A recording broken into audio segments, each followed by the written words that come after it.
দেখেছিলাম।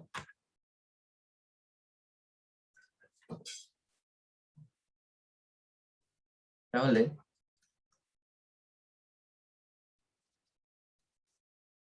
আলটিমেট আমি একটু একটু জাস্ট রিভিশন বলে দিচ্ছি যে ফেটার্স রুলে কি বলা হয়েছিল না, ক্যাটায়নের সাইজ যত ছোট হবে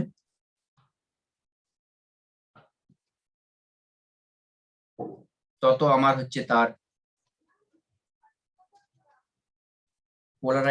পোলারাইজিং পাওয়ারটা বাড়বে।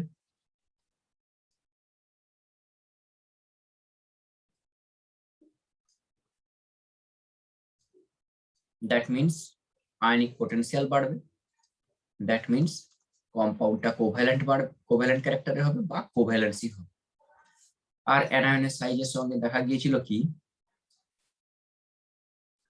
না, অ্যানায়নের সাইজ বাড়ার সাথে সাথে পোলারাইজিং পাওয়ারটা, এটা উল্টো করা হলো, 1/, ক্যাটায়ন সাইজ হবে।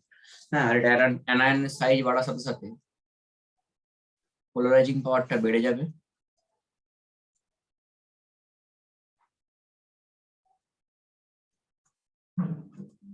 দ্যাট মিনস হাই বাড়বে আয়নিক পোটেনশিয়াল, কোভ্যালেন্সি বাড়বে। তার মানে আলটিমেট আমরা দেখতে পাচ্ছি এখানে কি যে প্রথমে একটা যে কোনো কম্পাউন্ড আয়নিক থেকে কোভ্যালেন্টে কিভাবে কনভার্টেড হচ্ছে, ঠিক আছে। তো যদি দেখা যাচ্ছে যে একটা ছোট ক্যাটায়নের সঙ্গে একটা বড় অ্যানায়নের কিন্তু ভালো ইন্টারাকশন হয়, ঠিক আছে, একটা ছোট ক্যাটায়নের সঙ্গে একটা বড় অ্যানায়নের ভালো ইন্টারাকশন হয়, যেটাকে আমরা আয়নিক বলছি। এবারে এটা আস্তে আস্তে ডিফর্ম হয়ে যায়। কখন ডিফর্ম হয়ে যায় না, এটা আস্তে আস্তে আমার কনভার্ট হয়ে যায় কিসে, কোভ্যালেন্ট বন্ডের দিকে। এটা আস্তে আস্তে আমার কোভ্যালেন্ট বন্ডের দিকে কনভার্ট হয়ে যায়।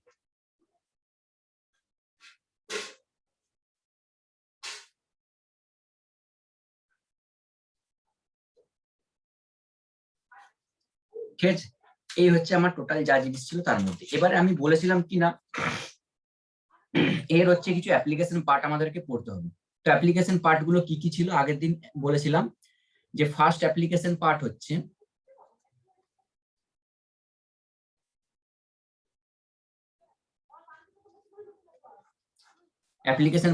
যে এর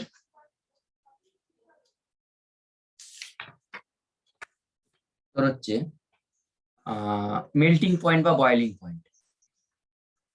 প্রথমে তো চার্জে আসি, চার্জটা কি হচ্ছে, সাইজটা কি হচ্ছে। তাহলে সাইজ কি হচ্ছে না, যত আমরা ডাউন দা গ্রুপ যাচ্ছি ক্যাটায়নের ক্ষেত্রে তার পোলারাইজিং পাওয়ারটা ধীরে ধীরে কমে যাচ্ছে, ঠিক আছে। তাহলে এখান থেকে আমরা কি বলবো না, ক্যাটায়নের সময় ডাউন দা গ্রুপ, বা এভাবে লেখার থেকে ছবি দিয়ে দেখানোই ভালো, যে যত আমরা নিচের দিকে আসছি সাইজটা বাড়ছে আর পোলারাইজিং পাওয়ারটা আমার কমে যাচ্ছে।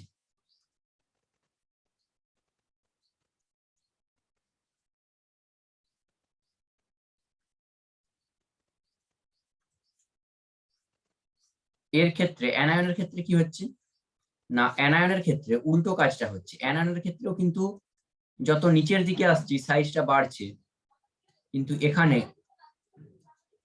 পোলারাইজিং পাওয়ারটা বাড়ছে, এখানে পোলারাইজিং পাওয়ারটা বাড়ছে, ঠিক আছে। কারণ যত সাইজ বড় হচ্ছে সে তত ভালো একটা ক্যাটায়নকে অ্যাট্রাক্টেড করতে পারছে, ঠিক আছে। তো এর পোলারাইজিং পাওয়ারটা বাড়ছে। পোলারাইজিং পাওয়ার মানে আলটিমেট অ্যাট্রাক্ট করার ক্ষমতা, একটা ক্যাটায়নের একটা হচ্ছে অ্যানায়ন, ঠিক আছে। দুটো টার্ম কিন্তু ইম্পর্টেন্ট, মনে রাখবি, পোলারাইজিবিলিটি আর পোলারাইজিং পাওয়ার, ঠিক আছে। আর একটা প্রসেসটাকে বলা হচ্ছে পোলারাইজেশন, বুঝছি। এরপরে দেখ, যদি আমরা বলি আর একটা কি ফারাক আছে না, মেল্টিং পয়েন্ট বা বয়েলিং পয়েন্টে দেখা যায় কি, যত আমার নিচের দিকে যাচ্ছে সাইজ, যত পোলারাইজিং পাওয়ারটা যত বাড়ছে তত কি হচ্ছে, আমার কোভ্যালেন্ট ক্যারেক্টারটা ডেভেলপ করছে।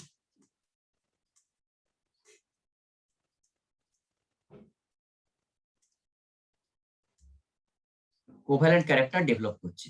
আর এখানে কি হচ্ছে, যত পোলারাইজিং পাওয়ারটা কমছে তত আমার আয়নিক ক্যারেক্টার ডেভেলপ করছে। তার মানে যখন পোলারাইজিং পাওয়ার বাড়ে তখন কোভ্যালেন্ট ক্যারেক্টার, আর যখন কমে যায় তখন হচ্ছে আয়নিক ক্যারেক্টার। এবারে তোকে পরীক্ষাতে কিরকম কোশ্চেন দেয়, না তোকে কম্পারিজন দেবে দুটো কম্পাউন্ডের মধ্যে কার বয়েলিং পয়েন্ট বেশি বা কার মেল্টিং পয়েন্ট বেশি। একটা জিনিস খেয়াল করবি যে যেগুলো যেগুলো আয়নিক কম্পাউন্ড হয়, যেগুলো যেগুলো আয়নিক কম্পাউন্ড হয় তাদের মেল্টিং পয়েন্ট বেশি হয়। কেন না, যত রকমের আয়নিক কম্পাউন্ড আছে ম্যাক্সিমাম কিন্তু সলিড ইন নেচার, তারা হচ্ছে নেচারে সলিড। আর সলিডের আমরা জানি তাদের মেল্টিং পয়েন্ট অবশ্যই বেশি হয়, সলিডেরই মেল্টিং পয়েন্ট থাকে তাই আমি দিয়েছি। তো ওদের কি হয় না মেল্টিং পয়েন্টটা কিন্তু বেশি হয়। ঠিক আছে, তাহলে সব আয়নিক কম্পাউন্ড সলিড, কিন্তু সব সলিড কিন্তু আয়নিক কম্পাউন্ড নাও হতে পারে। ঠিক আছে, তাহলে যেসব আয়নিক কম্পাউন্ড গুলো বলবো সেগুলো সলিড ইন নেচার হয়, সব আয়নিক কম্পাউন্ডই সলিড ইন নেচার হয়। দেখ কেমিস্ট্রি মানে কিন্তু এক্সেপশন, ঠিক আছে, ব্যতিক্রম তোদেরকে পড়তে হবে, তোরা যাই পড় ব্যতিক্রম পড়তেই হবে। আর ব্যতিক্রমটা কেন পড়তে হবে, কারণ প্রতিদিন, নাহলে সায়েন্স কেন পড়ছিস, তাহলে আর্টস নিয়ে পড়া ভালো ছিল। ঠিক আছে, সায়েন্স পড়া মানে তোদেরকে কি হবে, মডিফিকেশন দরকার। আর্টসে কত সালে একটা কি আবিষ্কার হয়েছে হিস্ট্রি পড়ছিস, সেটাই পড়ে যাচ্ছিস, সে বরাবর সব স্টুডেন্ট সেটাই পড়েছে। কিন্তু সায়েন্সের এটা নয়, সায়েন্সে আমরা যেটা পড়েছি তোরা সেটা নাও পড়তে পারিস, হয়তো সেটা মডিফাই হয়ে গেছে। ঠিক আছে, এটা প্রতিদিন মডিফাই হচ্ছে। আর মডিফাই হচ্ছে মানে এই নয় যে পুরোনো জিনিসগুলো আমরা জানবো না। পুরোনো যদি না জানি, তাহলে যদি কোনো সায়েন্টিস্ট ভুল করে থাকে সেটা পরবর্তী ক্ষেত্রে আমরা বুঝবো কি করে, যে বোর থেকে সামারফিল্ড চলে এলো, বা সামারফিল্ড থেকে তারপরে ধর আরো ডি ব্রগলি পাউলি এক্সক্লুশন চলে এলো। যদি বোরের থিওরি বা সামারফিল্ডের থিওরি না পড়ি, তাহলে পাউলি এক্সক্লুশন পড়ার কোনো মানেই হয় না। তো সেই জিনিসটা কেন এসেছে, কোথা থেকে এসেছে, বা তার মধ্যে কিছু খুঁত আছে কিনা সেটা বের করানোর জন্য মডিফিকেশন আমাদের করতে হয়। এটাই হচ্ছে সায়েন্সের রুল। ঠিক আছে, আর বিশেষ করে কেমিস্ট্রিতে। আর তার মধ্যে আবার ইনঅর্গানিক এই পার্টে সব থেকে বেশি এক্সেপশন, 2 লাইন পড়বি নি, 3টা এক্সেপশন পড়তে হবে, বারবার আমি বলছি। ব্যতিক্রম কিছু রয়ে যায়, তবে ব্যতিক্রমের কারণ আমি দেবো যতটা দেওয়ার। ঠিক আছে, এবার কিছু জিনিস তো মুখস্থ করতেই হয়, জানিস কেমিস্ট্রি মানেই মুখস্থ টাইপের একটু মনে রাখতে হবে। ঠিক আছে, আর তেমন কিছু নেই। এরপর দেখ না, আয়নিক কম্পাউন্ড কি হয়, মেল্টিং পয়েন্ট বেশি হয় আর সলিড ইন নেচার হয়। তো মেল্টিং পয়েন্ট বেশি হওয়ার কারণে কি হয় না, এদের ধর যেমন নুন, নুনকে জলে দিলে গুলে যায়, কিন্তু নুনকে তোরা শুকনো কড়ায় গরম করে দেখবি যে সেটা প্রায় 850 ডিগ্রি সেলসিয়াসের কাছাকাছি এদের হচ্ছে টেম্পারেচার। তো এর যদি আমি দেখি অ্যাপ্লিকেশন, না তোকে এইভাবে দিবে, ধর আমি ধর করলাম এখানে যে সোডিয়াম প্লাস, তারপরে পটাশিয়াম প্লাস, তারপর হচ্ছে রুবিডিয়াম প্লাস, লিথিয়ামটা লেখা হলো না বাদে, তারপরে সিজিয়াম প্লাস, আর এখানে একটাই অ্যানায়ন কমন। তার মানে আমি দেখতে পাচ্ছি কি যে যত নিচের দিকে আসছি এদের সাইজটা বাড়ছে। ঠিক আছে, তাহলে এইভাবে লিখবি যে রেডিয়াস অফ সোডিয়াম প্লাস ছোট, রেডিয়াস অফ পটাশিয়াম প্লাস তারপরে বড়, রেডিয়াস অফ রুবিডিয়াম প্লাস তারপরে আরেকটু বড়, রেডিয়াস অফ সিজিয়াম প্লাস সব থেকে বড়। রেডিয়াসটা বেড়ে যাওয়ার কারণে কি হয় না, এদের যে আয়নিক পোটেনশিয়ালটা কার বেশি হবে বল, সোডিয়ামের বেশি হবে না, কি সাইন দেবো এখানে আমি বল,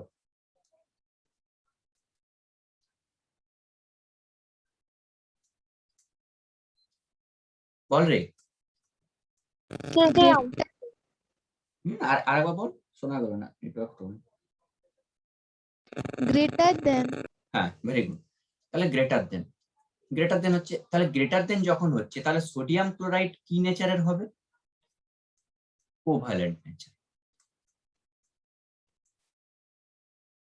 আর এই কোভ্যালেন্ট নেচারটা ধীরে ধীরে ডিফর্ম হয়ে যাবে, যেমন ছবিটা এখানে আমি এঁকেছি, ধীরে ধীরে ডিফর্ম হয়ে যাবে কিসে, আয়নিক নেচারে। বা আয়নিক নেচারটা কোভ্যালেন্ট নেচার থাকবে, এখান থেকে আয়নিক নেচারটা আসবে। ঠিক আছে, কোভ্যালেন্ট নেচার থেকে আয়নিক নেচারটা এখানে ডিফর্ম হয়ে যাচ্ছে, ডিফরমেশন বলা হয়, আয়নিক নেচারে ডিফর্ম হয়ে যাচ্ছে। তার মানে এখান থেকে আমরা বুঝতে পারছি যে সিজিয়াম ক্লোরাইড আয়নিক নেচার হবে। এবারে তার মানে এই নয় যে নুন হচ্ছে আমার কোভ্যালেন্ট কম্পাউন্ড, এটা বলবি না কখনো। এদের মধ্যে কোভ্যালেন্ট নেচার এর মধ্যে দেখা যায় খানিকটা, এর মধ্যে একেবারেই দেখা যায় না। ঠিক আছে, এটা আয়নিক নেচারে দেখা যায়। যাই হোক, তো এখানে যেটা আয়নিক নেচার সেটা কি কম্পাউন্ড হবে, সেটা আয়নিক কম্পাউন্ড হয়ে যাবে। আর আয়নিক কম্পাউন্ডের আমরা জানি মেল্টিং পয়েন্ট সবসময় বেশি হয়, যেটা পিওর আয়নিক কম্পাউন্ড তার মেল্টিং পয়েন্ট সবসময় বেশি হয়। তাহলে সিজিয়াম ক্লোরাইডের মেল্টিং পয়েন্ট বেশি, রুবিডিয়াম ক্লোরাইড তারপরে, পটাশিয়াম ক্লোরাইড তারপরে, সোডিয়াম ক্লোরাইড তারপরে। বল এখানে বোঝা গেছে সবাই? কি রে, বোঝা গেছে তো না বোঝা যায়নি? আরেকবার দেখে নে,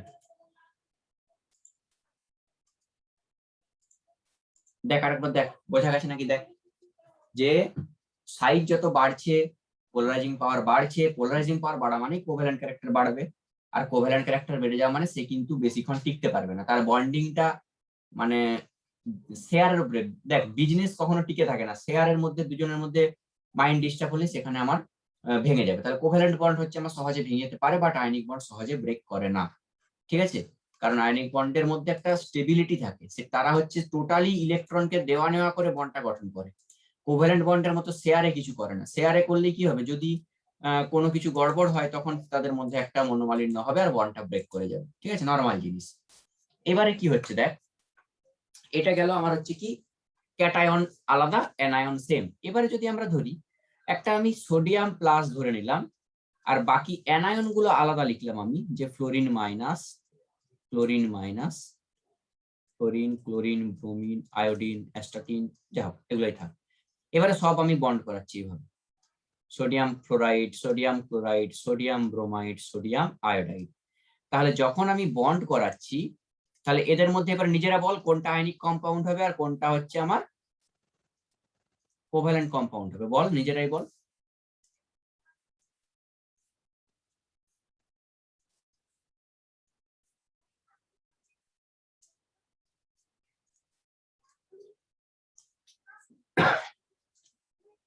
বল রে। তাহলে কি হচ্ছে, যত ডাউন দা গ্রুপ যাচ্ছি সাইজটা ইনক্রিজ, যত সাইজ বাড়ছে তত কি হচ্ছে না এদের মধ্যে পোলারাইজিং পাওয়ারটা বাড়ছে, যেটাকে আমরা ফাই বলেছিলাম। ফাই মানে আয়নিক পোটেনশিয়াল। দুটো জিনিস হচ্ছে ডাইরেক্টলি প্রপোর্শনাল হতে পারে, কিন্তু একই বলতেও পারিস আবার নাও বলতে পারিস, না বলাটাই বেটার। হ্যাঁ, তো ফাইটা না বলা বেটার, যে দুটো একই জিনিস সেটা না বলা বেটার। আয়নিক পোটেনশিয়াল এটাও বাড়লে এটাও বাড়বে, আর যখনই আয়নিক পোটেনশিয়াল বাড়ছে তত কোভ্যালেন্ট কম্পাউন্ডের দিকে ডিফর্ম হচ্ছে, কোভ্যালেন্সি বাড়ছে। ঠিক আছে, তাহলে কোভ্যালেন্সি যখন বেড়ে যাচ্ছে তখন সোডিয়াম ফ্লোরাইড সেখানে ionic in nature, but sodium iodide হচ্ছে আমার কি in nature, covalent in nature. তার মানে এর মেল্টিং পয়েন্ট সব থেকে বেশি হবে, মেল্টিং পয়েন্ট অর্ডারটা হবে কি রকম, এইরকম। এই মেল্টিং পয়েন্ট অর্ডার গুলো তোদের পরীক্ষায় আসে নিচে প্রচুর পরিমাণে, এখানে মিনিমাম তুই এই চ্যাপ্টার থেকে 5টা থেকে 6টা কোশ্চেন পাবি, মানে 6 × 4 = 24 নাম্বার, 20 নাম্বারের মতো কাছাকাছি তুই এখানে পাবি নিচে। ঠিক আছে, তো 45টা কোশ্চেনের মধ্যে 5 থেকে 6টা কোশ্চেন এখান থেকেই পাবি। ভিএসিপিআর থেকে একটা তো পাবি, তুই সালের কোশ্চেন দেখে নিবি যা ভিএসিপিআর থাকে। ঠিক আছে, ভিএসিপিআর থাকে অক্টাহেড্রাল ফক্টাহেড্রাল ওইগুলো আর কি। আর হচ্ছে বন্ড অ্যাঙ্গেল জাতীয় কিছু কোশ্চেন থাকতে পারে। এমওটি থেকে একটা পাবি, এমওটিটা পড়াবো আজকেই শেষ করে দেবো চ্যাপ্টারটা। হয়েছে, তাহলে এই হচ্ছে ব্যাপার। নেক্সট আমরা যদি দেখি মেল্টিং পয়েন্ট বয়লিং পয়েন্ট বোঝা গেছে। নেক্সট আমরা যদি দেখি তাহলে আসবো কি না, আচ্ছা এইখানে মেল্টিং পয়েন্টটা একটু মেনশন করে দিই। সোডিয়াম ক্লোরাইডের মেল্টিং পয়েন্ট হচ্ছে 988 ডিগ্রি সেলসিয়াস। এটা ডেটা যখন আছে বলে দিচ্ছি, দেখ এটা হচ্ছে সোডিয়াম ক্লোরাইডের 800 ডিগ্রি সেলসিয়াস, সোডিয়াম ব্রোমাইডের 755 ডিগ্রি সেলসিয়াস। তো ফারাক আমার আসবেই, ঠিক আছে, কিছু করার নেই, ফারাক আমার রুল যখন কাজ করছে ফারাক আমার আসবেই, সেটা দেখে নিস তোরা। ঠিক আছে, এইবারে আমি আরো তোকে এক্সাম্পল এভাবে দিতে পারে যে ধর আমি কার্বনেট বলে একটা দিয়ে দিলাম CO3 2- বা যা হোক কিছু দিয়ে দিলাম, এখানে অ্যানায়নটা সেম। ঠিক আছে, অ্যানায়নটা অন্যরকমও হতে পারে। এবারে আমি এখানে দিলাম Be2+, না Mg2+, না হচ্ছে Ca2+, না হচ্ছে SR2+, না বেরিয়াম 2+, না হচ্ছে রোহোডিয়াম 2, এত দূর যাবেই না, বেরিয়াম পর্যন্ত ধর। ঠিক আছে, তাহলে বেরিলিয়াম, ম্যাগনেসিয়াম, ক্যালসিয়াম, স্ট্রনসিয়াম আর হচ্ছে বেরিয়াম, এদের সঙ্গে সবাই কার্বনেট বন্ড ফরমেশন করলো। করার পরে আমি জিজ্ঞাসা করছি যে কোন বন্ডটার মধ্যে সব থেকে মেল্টিং পয়েন্টটা বেশি, বা কোনটার বেরিলিয়াম কার্বনেট, না ম্যাগনেসিয়াম কার্বনেট, না ক্যালসিয়াম কার্বনেট, কার মেল্টিং পয়েন্ট সব থেকে বেশি। তাহলে আমরা যে ক্যাটায়ন গুলো দিবে তাহলে তাদের মধ্যে কম্পেয়ার করে প্রথমে দেখবো যে তাদের সাইজটা সব থেকে কার বেশি হচ্ছে। এবারে সাইজ যার বেশি হবে, আমার হতেও পারে ডাউন দা গ্রুপ বা নাও হতে পারে ডাউন দা গ্রুপ। আমাকে ধর এমন কিছু দিয়ে দিলে যেটা গ্রুপের মধ্যে পড়ছেই না, সেগুলো তোদের এখন যদি আসবে না, তোদেরকে গ্রুপের মধ্যেই দিবে। কিন্তু অনেক সময় কিরকম একটু কোশ্চেন থাকে জানিস তো, অ্যাডভান্স থাকতেই পারে, হয়তো বেরিলিয়ামের সঙ্গে পটাশিয়ামের কম্পেয়ার করে দিবে, ঠিক আছে, বা বেরিলিয়ামের সঙ্গে অন্য কিছু কম্পেয়ার করে দিবে, ঠিক আছে। তো এমন কিছু যদি কম্পেয়ার করে, সেখানে সব থেকে প্রথম টার্গেট হচ্ছে আমাকে সাইজটা মেনশন করতে হবে, যে সাইজ কার বেশি। ক্যাটায়নের ক্ষেত্রে যার সাইজ বেশি তার কিন্তু আমার পোলারাইজিং পাওয়ারটা কমে যাচ্ছে, অ্যাট্রাকশন পাওয়ারটা কমে যাচ্ছে, কারণ সেখানে সাইজ তো বাড়ছে কিন্তু প্লাসের আর অস্তিত্ব থাকছে না বেশি, ঠিক আছে। নেগেটিভ চার্জের পরিমাণটা এত বেড়ে যাচ্ছে যে প্লাসের অস্তিত্ব সেরকম আর থাকছে না, তাই সে একটা অ্যানায়নকে চট করে অ্যাট্রাক্ট করতে পারে না, ঠিক আছে। বা ভিতরে যে প্লাসটা রয়েছে, নিউক্লিয়াসটা, তার বাইরে ইলেকট্রন গুলো তাকে সিল্ড করে রেখেছে, আবরণ করে রেখেছে, তাই কি হয়, সে চট করে আর প্লাস দিয়ে অন্য কোনো অ্যানায়নকে অ্যাট্রাক্ট করতে পারে না, ঠিক আছে। এবারে আমার সমস্যা হচ্ছে যে যার সাইজটা সব থেকে বেশি সেটা আমার কি নেচার দেখাবে, পোলারাইজিং পাওয়ার বেশি হবে, ঠিক আছে। সরি, যার সাইজটা সব থেকে বেশি ক্যাটায়নের মধ্যে তার পোলারাইজিং পাওয়ারটা কম হবে, মানে সে আয়নিক ইন নেচার দেখাবে। আর যারা আয়নিক ইন নেচার হবে তাদের মেল্টিং পয়েন্ট সব সময় বেশি হবে, এই জিনিসটা খেয়াল রাখুন। নেক্সট টপিক আমি এখানে বলবো, এটা কেন বললাম না, নেক্সট আমার অ্যাপ্লিকেশন হচ্ছে থার্মাল স্টেবিলিটি। নেক্সট হচ্ছে টপিক হচ্ছে থার্মাল স্টেবিলিটি, যাকে বাংলায় বলা হয় তাপীয় স্থায়িত্ব, ঠিক আছে। মানে বাংলাটা থেকে বুঝতেই পারছিস যে তাপ দিলে বা হিট দিলে কে ভাঙবে না, মানে কতটা হিটে সহ্য করতে পারিস, ঠিক আছে। ধর থার্মাল স্টেবিলিটি কথার মানে কি না, কতটা পর্যন্ত একজন মানুষকে যদি বসিয়ে দেওয়া হয় গরম তাওয়ার উপরে, তাহলে সে কতটা হিট সহ্য করতে পারবে, তারপরে সে ঝাম মেরে উঠবে, ঠিক আছে। তাহলে থার্মাল স্টেবিলিটি মানে হচ্ছে the amount of heat required to break a bond, ঠিক আছে। মানে সেটা হচ্ছে আমার বন্ড ডিসোসিয়েশন এনার্জি। আর থার্মাল স্টেবিলিটিটা হচ্ছে যে যতটা হিট সে সহ্য করছে, ঠিক আছে, সেটাই হচ্ছে আমার থার্মাল স্টেবিলিটি, ঠিক আছে। তাহলে থার্মাল স্টেবিলিটি কার বেশি হবে না, সিম্পল জিনিস, যেটা আয়নিক কম্পাউন্ড হবে তার থার্মাল স্টেবিলিটি সব থেকে বেশি হবে। তুই যদি একটা নুনকে নুনকে যদি তুই হচ্ছে তোর কড়ার উপরে, গরম কড়ার উপরে রাখিস, জলে দিবি না, শুকনো কড়ার উপরে রাখিস গরম করে, তাহলে দেখবি 850 ডিগ্রি সেলসিয়াস পর্যন্ত সে সহ্য আছে, তার সমতা আছে, ততক্ষণ পর্যন্ত কিন্তু কম্পাউন্ডটা ভাঙবে না, ঠিক আছে। তাহলে the amount of heat required to break the bond, ঠিক আছে। অ্যান্ড এটা হচ্ছে কি বলা হয় না, এটাকে থার্মাল স্টেবিলিটি বলা হয়, ঠিক আছে। যে কতটা পর্যন্ত হিট আমি সহ্য করতে পারছি, how much heat will be tolerate by a compound, কতটা অ্যামাউন্ট অফ হিট সহ্য করতে পারছে একটা কম্পাউন্ড, সেইটাকেই বলা হচ্ছে কি তার থার্মাল স্টেবিলিটি। তাহলে যেটা আমার আয়নিক কম্পাউন্ড সেটারই থার্মাল স্টেবিলিটি সব থেকে বেশি হবে, যেটা আয়নিক কম্পাউন্ড তার কিন্তু থার্মাল স্টেবিলিটি সব থেকে বেশি হবে।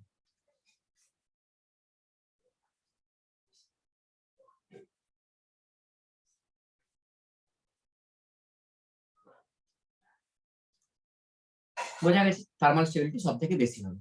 তাহলে যদি আমি এই কম্পাউন্ড গুলো তোকে দিয়ে দেয়, এরকম এক্সাম্পল দেয় যে স্যার কোশ্চেন এসেছে এরকম BeCO3 MgCO3 calcium carbonate, strontium carbonate আর বেরিয়াম কার্বনেট, তাহলে স্যার এদের মধ্যে থার্মাল স্টেবিলিটি কার বেশি হবে।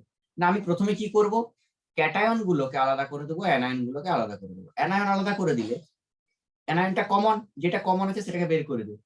তাহলে ক্যাটায়ন গুলো কি ফর্মে আছে, 2+ ফর্মে আছে, এটা 2+ ফর্মেই থাকে, ঠিক আছে। এরা হচ্ছে গ্রুপ 2 এলিমেন্ট, হ্যাঁ, earth metal, alkaline earth metal বলা হয়, তো এগুলো হচ্ছে এই ফর্মেই থাকে। নেক্সট হচ্ছে কি না, নেক্সট টার্গেট হচ্ছে কি যে এই আয়নিক এই কম্পাউন্ড গুলোর ক্যাটায়নের মধ্যে সাইজের ফারাক দেখবো, সাইজের ফারাক দেখে বিচার করব যে কোনটা আয়নিক কোনটা কোভ্যালেন্ট। দেখা যাবে কি না বেরিলিয়াম 2+ এর সাইজ সব থেকে ছোট, সাইজ ছোট হওয়ার কারণে কি হচ্ছে না, এর যত ডাউন দা গ্রুপ আসছি তত আমার কি হচ্ছে আয়নিক ক্যারেক্টার ডেভেলপ করছে,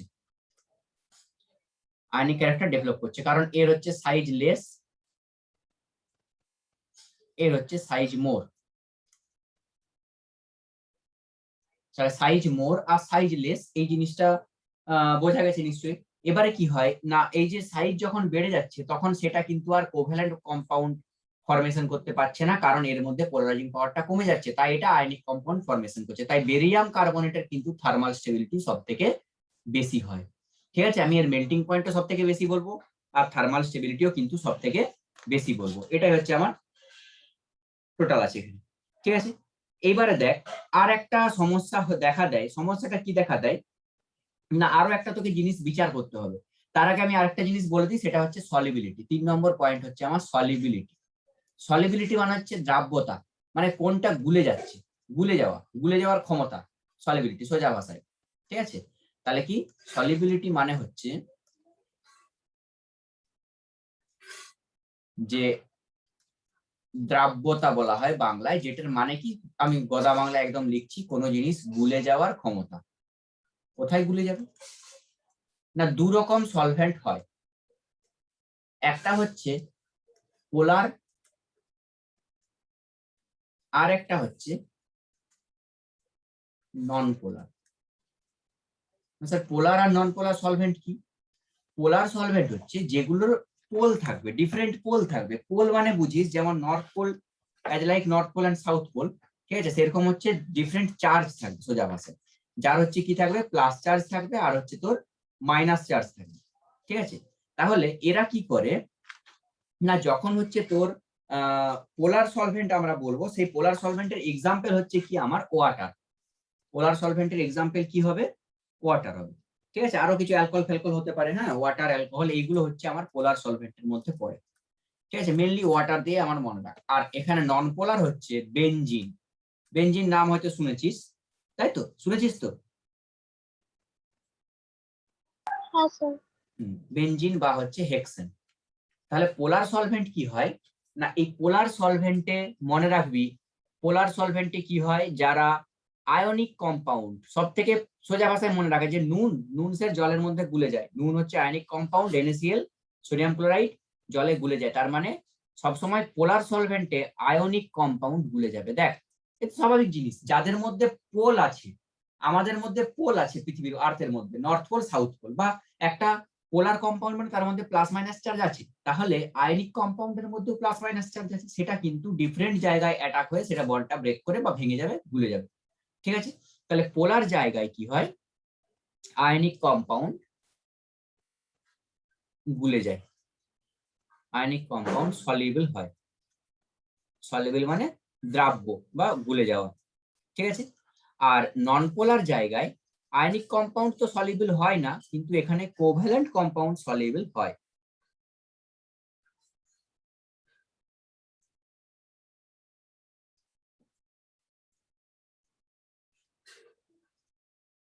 কোভ্যালেন্ট কম্পাউন্ড সলিউবল হয়। ঠিক আছে, এইবারে আমি যদি তোকে সলিবিলিটি অর্ডার লিখতে বলি, তাহলে কোনো না কোনো ভাবে আমার টোটাল রিলেশনটা দাঁড়িয়ে রয়েছে according to size. If size less in case of cation, then polarising power will be increase. ঠিক আছে, and then it shows covalent character. ঠিক আছে, আর যদি হচ্ছে কি হয়, সাইজটা বাড়তে থাকে ক্যাটায়নের ক্ষেত্রে, তাহলে আমার ধীরে ধীরে পোলারাইজিং পাওয়ারটা কমতে থাকবে, আর হচ্ছে কি হবে না, এদের মধ্যে আয়নিক ক্যারেক্টার ডেভেলপ করবে। তার মানে এইখানে দেখতে পাচ্ছি যে যেগুলো আয়নিক ক্যারেক্টার হচ্ছে বা যেগুলো আয়নিক কম্পাউন্ড, সেগুলো হচ্ছে আমার জলে সলিউবল। যেমন ধর এখানে তোকে বলা হচ্ছে কি না, lithium fluoride, lithium fluoride is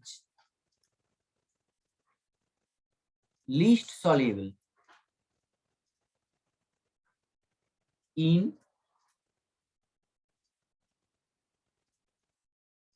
alkali metal halides। এই কথাটা ট্রু অর ফলস? ঠিক আছে, এই ধরনের কোশ্চেন আসতে পারে যে নিচের মধ্যে, নিচের তোর হচ্ছে স্টেটমেন্ট গুলোর মধ্যে কোন এটা হচ্ছে তো ট্রু বা কোনগুলোর মধ্যে ফলস, এরকম দিতেই পারে। ঠিক আছে, তো এই ধরনের কেসে আমাকে কি দেখতে হবে যে লিথিয়াম মানেটা কি বলেছে। দেখ, লিথিয়াম ফ্লোরাইড একটা কম্পাউন্ড যেটা হচ্ছে লিস্ট সলিউবল হয় alkali metal halide. Alkali metal বলতে কোনগুলো না, অ্যালকালি মেটাল বলতে lithium, sodium, potassium, rubidium, caesium, francium. আর যাবো না আমি, এতটাই যাবো পটাশিয়াম পর্যন্ত। তাহলে লিথিয়াম, সোডিয়াম, পটাশিয়াম, এদের সঙ্গে কমন পড়ে যাচ্ছে কে না, হ্যালাইড। হ্যালাইড মানে এখানে একটা হ্যালাইড কমন। ঠিক আছে, বা এমনও হতে পারে, এমনও হতে পারে যে লিথিয়ামটা আমার এখানে কমন, লিথিয়ামটা আমার এখানে কমন, তার সঙ্গে হ্যালাইড গুলো জায়গা চেঞ্জ করছে, যে এটা প্লাসে আছে ফ্লোরিন মাইনাস ব্রোমিন মাইনাস। না, বলা হয়েছে কি লিথিয়ামের সঙ্গে ফ্লোরিন বন্ড করেছে, লিথিয়ামের সঙ্গে ক্লোরিন বন্ড করেছে, লিথিয়ামের সঙ্গে ব্রোমিন বন্ড করেছে। নিচের তিনটার মধ্যে কোনটা আয়নিক কম্পাউন্ড? সব থেকে আগে তো আমাকে দেখতে হবে ক্যাটায়ন সেম অ্যানায়ন ডিফারেন্ট। অ্যানায়নের সাইজটা যত বাড়ছে তাহলে পরপর করে যাবে এইভাবে অ্যানায়নের সাইজটা ধীরে ধীরে বাড়ছে, যেখানে সাইজ বেশি হবে সেখানে কোভ্যালেন্ট ক্যারেক্টার ডেভেলপ করবে।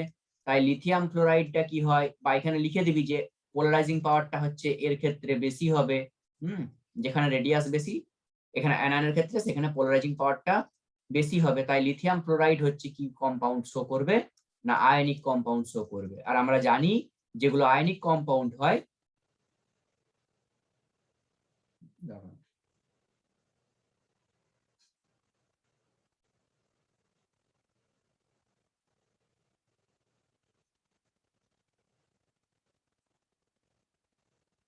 হ্যাঁ, তাহলে কি হয় না আয়নিক যেটা কম্পাউন্ড হয় সেটা হচ্ছে কি, যেটা আয়নিক কম্পাউন্ড হয় সেটা কি হয়ে যায় না ওয়াটারে সলিউবল হয়ে যায়। তাহলে স্যার আমার তো এখানে উচিত লেখা যে লিথিয়াম ফ্লোরাইড হচ্ছে সব থেকে বেশি সলিউবল হবে এদের মধ্যে। কেন? কারণ লিথিয়াম ফ্লোরাইড হচ্ছে কি ক্যারেক্টার, আয়নিক ক্যারেক্টার, কারণ ফ্লোরিনের সাইজটা এখানে ছোট। ঠিক আছে, ফ্লোরিনের সাইজ ছোট মানে তার অ্যাট্রাক্টিং পাওয়ারটা কম, অ্যাট্রাক্টিং পাওয়ার কম মানে তার ফাইটা কম, ফাই কম মানে তার হচ্ছে কোভ্যালেন্ট ক্যারেক্টারটা সেখানে কম বা আয়নিক ক্যারেক্টার ডেভেলপ করেছে। ঠিক আছে, তাহলে লিথিয়াম ফ্লোরাইড যদি আয়নিক ক্যারেক্টার হয় তাহলে কেন এটা ওয়াটার সলিউবলের সলিবিলিটিটা কম দেখাচ্ছে? Why lithium fluoride is least soluble in alkali metal halide. কেন? আমরা তো ফেজান্স রুল থেকে বুঝতেই পারছি যে লিথিয়াম হ্যালাইড হচ্ছে আমার ওয়াটার সলিউবল হওয়ার কথা, কিন্তু লিথিয়াম ফ্লোরাইড হচ্ছে ওয়াটার সলিবিলিটির মধ্যে সব থেকে কম সলিবিলিটি দেখায়। কিন্তু যেখানে আমার আরেকটা এক্সাম্পল যদি আমরা দিই তাহলে এখানে দেখতে পারি, যেমন হচ্ছে সিলভার আয়োডাইড।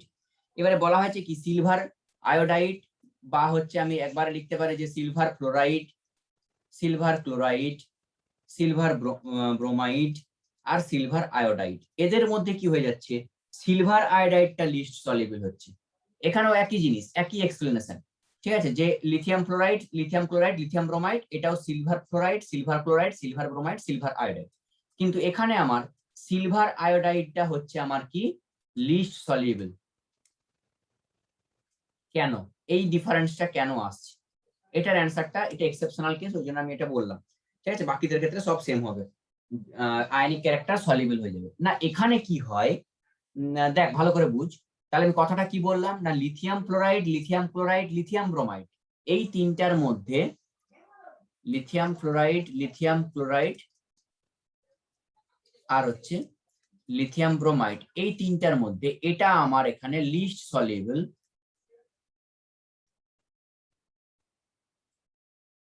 আর যদি আমরা এখানে দেখি তাহলে সিলভার ক্লোরাইড বা সিলভার ফ্লোরাইড তো হয় না, সিলভারের ফ্লোরাইড হয় না, ঠিক আছে, এক্সিস্ট করে না। Silver chloride, silver bromide, silver chlorine, chlorine, bromine, iodine, iodide, এদের মধ্যে বলা হয়েছে আবার কি যে এটা হচ্ছে আমার লিস্ট সলিউবল। কেন এইরকম কেন হচ্ছে? আমি তো সিলভার ইউজ করেছি আর লিথিয়াম, আমার তো হেজান্স রুল অনুযায়ী হচ্ছে তোর কি না অ্যানায়ন গুলো ডিফারেন্ট, তাই সেখানে আমরা তার কম্পেয়ার করে এটা তো বললাম। না কি হয় আমি পিরিয়ডিক টেবিল যখন পড়িয়েছিলাম মনে কর বলেছিলাম যে প্রথম গ্রুপের ফার্স্ট এলিমেন্ট সবসময় ডিস্টার্ব করে, অ্যানালোমাস বিহেভিয়ার দেখায়। এটা সবসময় তোরা পড়বি, লিথিয়ামের অ্যানালোমাস বিহেভিয়ার গুলো লেখো বা নাইট্রোজেনের অ্যানালোমাস বিহেভিয়ার গুলো লেখো না। যেটা ফার্স্ট কম্পাউন্ড হয় তার সবসময় অ্যানালোমাস বিহেভিয়ার দেখা যায়। ঠিক আছে, তাহলে লিথিয়ামের অ্যানালোমাস বিহেভিয়ার দেখা যায়, কেন দেখা যায়? অর চরিত্র আর কি, বাকিদের থেকে একটু আলাদা চরিত্র দেখা যায়, বিহেভিয়ার দেখা যায় যে কোনো পিরিয়ডের ফার্স্ট এলিমেন্ট যেগুলো সেকেন্ড পিরিয়ডে রয়েছে তাদের ক্ষেত্রে অ্যানালোমাস বিহেভিয়ার দেখা যায় সব সময়। এটা যখনই তোকে ফার্স্ট পিরিয়ডের এলিমেন্ট দিয়ে দিবে তখন একটু খেয়াল করে জিনিসগুলো করবি যে এটার ব্যতিক্রম কি আছে, স্যার কি বলেছিলেন, তখন খেয়ালটা আনবি। বাকি সময় চোখ বন্ধ করে যা হোক লিখতে পারিস, অসুবিধা কিছু নেই। কিন্তু যখনই ফার্স্ট এলিমেন্ট গুলো দিবে, I mean second period element গুলো, সেগুলোর ক্ষেত্রে অ্যানালোমাস বিহেভিয়ার দেখা যায়। কেন? Due to its small size.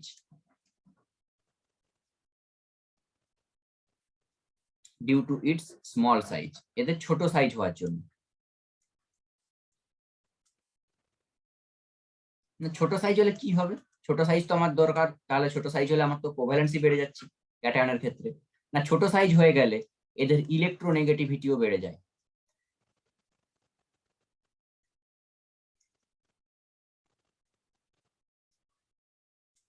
এদের ইলেকট্রোনেগেটিভিটিও কিন্তু বেড়ে যায়, আর ইলেকট্রোনেগেটিভিটি যখন বেড়ে যাবে তখন কিন্তু সেই কম্পাউন্ড আরো অ্যাট্রাকটিভ হয়ে যাবে অন্যের কাছে। তাহলে লিথিয়াম কিন্তু অ্যাট্রাকটিভ ফ্লোরিনের কাছে, দুটোই কিন্তু ফার্স্ট পিরিয়ড এলিমেন্ট, দেখ দুটোই হচ্ছে কি সেকেন্ড পিরিয়ড এলিমেন্ট, তো দুটোরই অ্যানালগাস বিহেভিয়ার আছে। এই জন্য কি হয় না লিথিয়াম ফ্লোরাইডের ল্যাটিস এনার্জিটা হাই হয়ে যায়, যেটা আমি পড়েছিলাম কেমিক্যাল বন্ডিং এর প্রথমে, ঠিক আছে।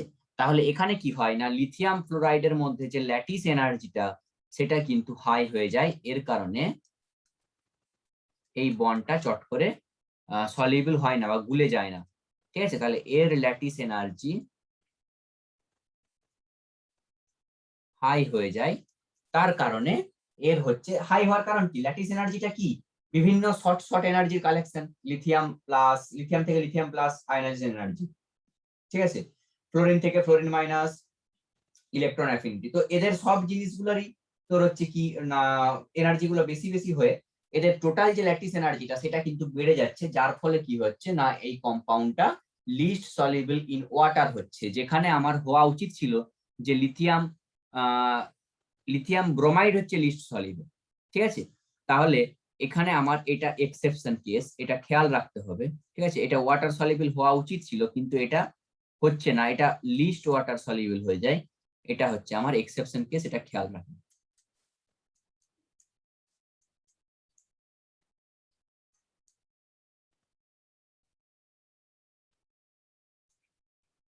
ঠিক আছে, বোঝা গেছে ব্যাপারটা তো? কিরে,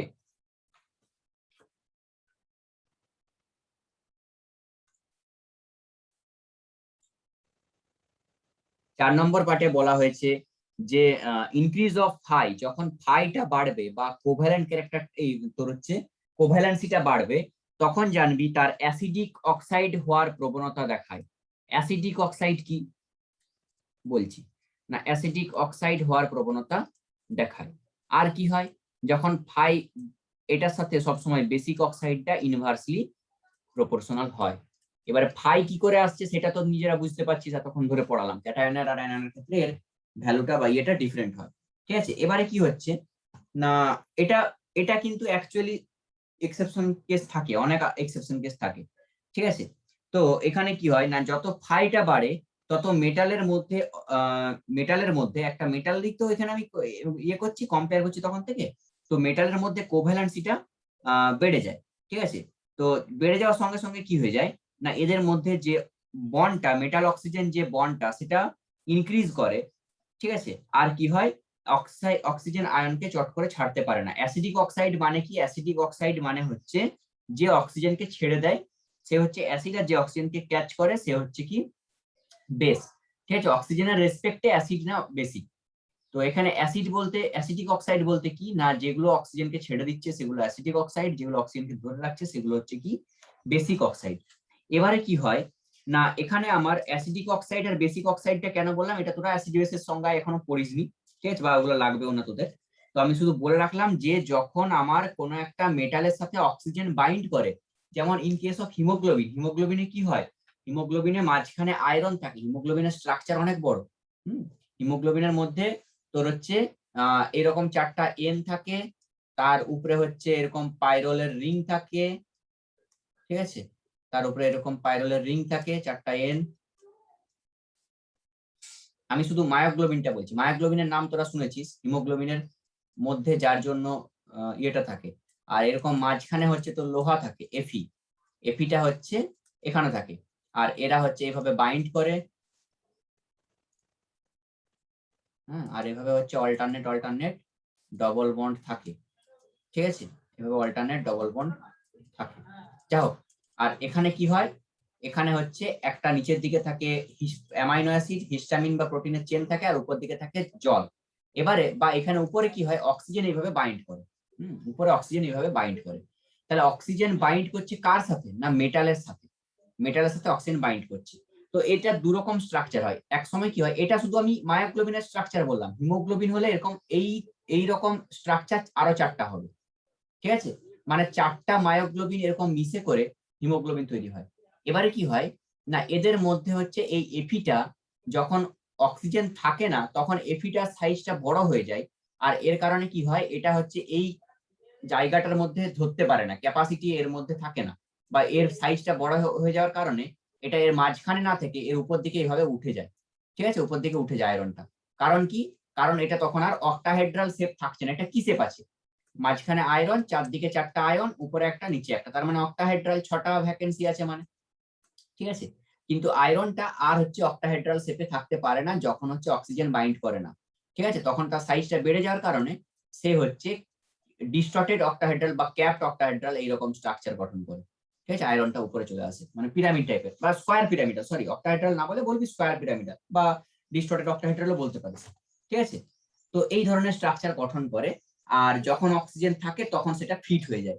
তো আমি কেন বললাম এতটা, না এখানে বলার কারণ হচ্ছে যে মেটালের সঙ্গে যখন অক্সিজেন বাইন্ড হচ্ছে তখন হচ্ছে সেটা কি নেচার দেখায়, অ্যাসিডিক অক্সাইডের নেচার দেখায়, যখন অক্সিজেন ছেড়ে যায় তখন সেটা বেসিক অক্সাইডের নেচার দেখায়, ঠিক আছে?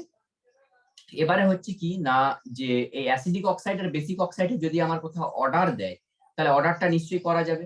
যে আমরা প্রথমে কি বের করব না, প্রথমে আমরা সাইজ দেখব, সাইজ দেখে তার কোভ্যালেন্সিটা ডিপেন্ড করার পরে সেটা কোভ্যালেন্সি বের করানোর পরে তার দেখবো যে হচ্ছে ফাইটার ভ্যালুটার সঙ্গে অ্যাসিডিক অক্সাইডটা প্রপোর্শনাল হচ্ছে, আর পায়ের সাথে বেসিক অক্সাইডটা ইনভার্সলি প্রপোর্শনাল হচ্ছে। এই হচ্ছে আমার টোটাল এখানে ফ্যাজান্সুলের মধ্যে যা কিছু আছে, বাকি তোদের লাগবে না, ঠিক আছে? এটাও লাগবে না, এটাও নাও পড়তে পারিস, ঠিক আছে? এটাও লাগবে না, ঠিক আছে? এই জিনিসটা আছে। আচ্ছা, এরপরে কি আছে দেখ, আরেকটা বলে দিই, আরেকটা টপিক হচ্ছে তোর কমপ্লেক্সিং পাওয়ার। এটাও তোদের লাগবে না। কমপ্লেক্সিং পাওয়ারটা কিসে লাগে না, কমপ্লেক্সিং পাওয়ার হচ্ছে যখন ক্লাস 12 পড়বি কোঅর্ডিনেট কেমিস্ট্রি, না যে যত আমার ফাইটা যার যত বেশি হয় সেই মলিকিউল তত ভালো কমপ্লেক্স কম্পাউন্ড ফরমেশন করতে পারে। এটা শুধু মনে রাখ যে যাদের ফাই বেশি হয় তারা তত হচ্ছে কমপ্লেক্স কম্পাউন্ড ফরমেশন করতে পারে, কমপ্লেক্সিং পাওয়ারটা বেড়ে যায়, ঠিক আছে? আর একটা কি হয় না, ফাই যত ভালো হয়, 6 নম্বর অ্যাপ্লিকেশন, যত ফাই ভালো হয় তত এটা কালার্ড কম্পাউন্ড শো করে, ইন্টেন্সিটিটা বেড়ে যায়, ঠিক আছে? তাহলে এটা ইম্পর্টেন্ট যে যত আমার কোভ্যালেন্সি বাড়ছে তত আমার ইন্টেন্সিটি অফ কালার্ড কম্পাউন্ড এর ভ্যালুটা বেড়ে যাচ্ছে। তার মানে কি হচ্ছে আলটিমেট দেখ, যে আমি যদি একটা ডাইরেক্ট অ্যাপ্লিকেশনে চলে আসি, যে পিবিসিএল টু হচ্ছে আমার কালারলেস, পিবিসিএল টু হচ্ছে colourless, but lead chloride colourless, আর লেড আয়োডাইড হচ্ছে, পিবি মানে লেড, হ্যাঁ, লেড আয়োডাইড হচ্ছে কি না তোর গোল্ডেন ইয়েলো কালার। এক্সপ্লেন কেন হচ্ছে না, এখানে আমাদেরকে বলতে হবে যে স্যার পিবি সেম, শুধুমাত্র ক্লোরিন আর আয়োডিনের মধ্যে সাইজের ডিফারেন্স আসছে, তাহলে radius of chlorine minus less than radius of iodine minus, radius যত বাড়বে তত ফাইটা হচ্ছে আমার কম হবে, এর ক্ষেত্রে ফাইটা বেশি হবে। ফাই যেখানে বেশি হবে সেটা কি কম্পাউন্ড দেখাবে, কিরে কি কম্পাউন্ড দেখাবে এটা, না হচ্ছে এটা দেখাবে কোভ্যালেন্ট কম্পাউন্ড, এটা হচ্ছে আয়নিক কম্পাউন্ড, ঠিক আছে?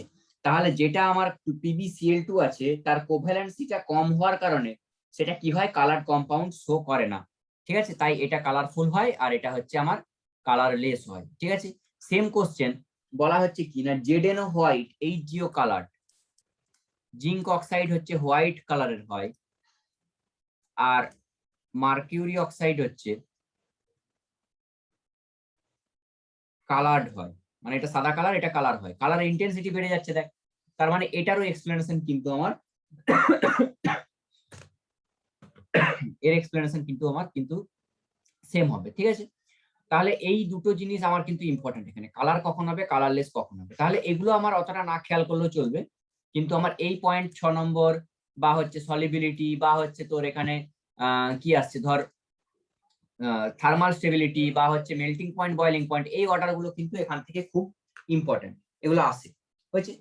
এরপরে কি আছে, এরপরে আমি চলে আসছি আর একটা টপিক আমার ছাড়া হয়ে গিয়েছিল, সেটা হচ্ছে কি বেরি সিউডো রোটেশন। ছাড়া হয়নি, ওটা তোদের বইয়ে নেই, ঠিক আছে। তাহলে সেটা হচ্ছে কি বলছি, Berry pseudo rotation. What is Berry pseudo rotation, দেখা যাক। তাহলে না, বেরি সিউডো রোটেশন কি, যখন আমরা ট্রাইগোনাল বাইপিরামিডাল কম্পাউন্ড গুলো পড়েছিলাম, ভালো করে বুঝবি।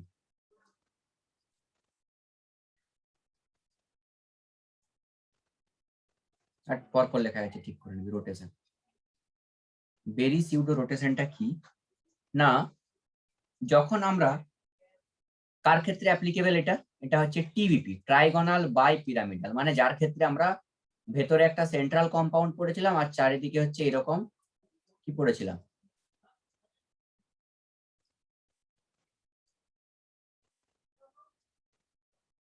উপরের দিকে একটা, নিচের দিকে, ঠিক আছে। এখানে কি হয়, ধর আমি ইন কেস অফ PF5 বলছি, হ্যাঁ। তো এখানে কি হয় না, এই যে মলিকিউল গুলা, এরা হচ্ছে এক্সচেঞ্জ করতে থাকে এদের মধ্যে যে ফ্লোরিন অ্যাটম গুলো আছে, সেই অ্যাটম গুলোকে মানে এক্সচেঞ্জ করতে থাকে নিজেদের মধ্যে, ঠিক আছে। ধর যদি আমি বলি যে PCl5 বা PF5, তাদের তাহলে স্ট্রাকচারটা কিরকম হবে না, মাঝখানে ফসফরাস আর হচ্ছে চারদিকে ক্লোরিন, এখানে ক্লোরিন,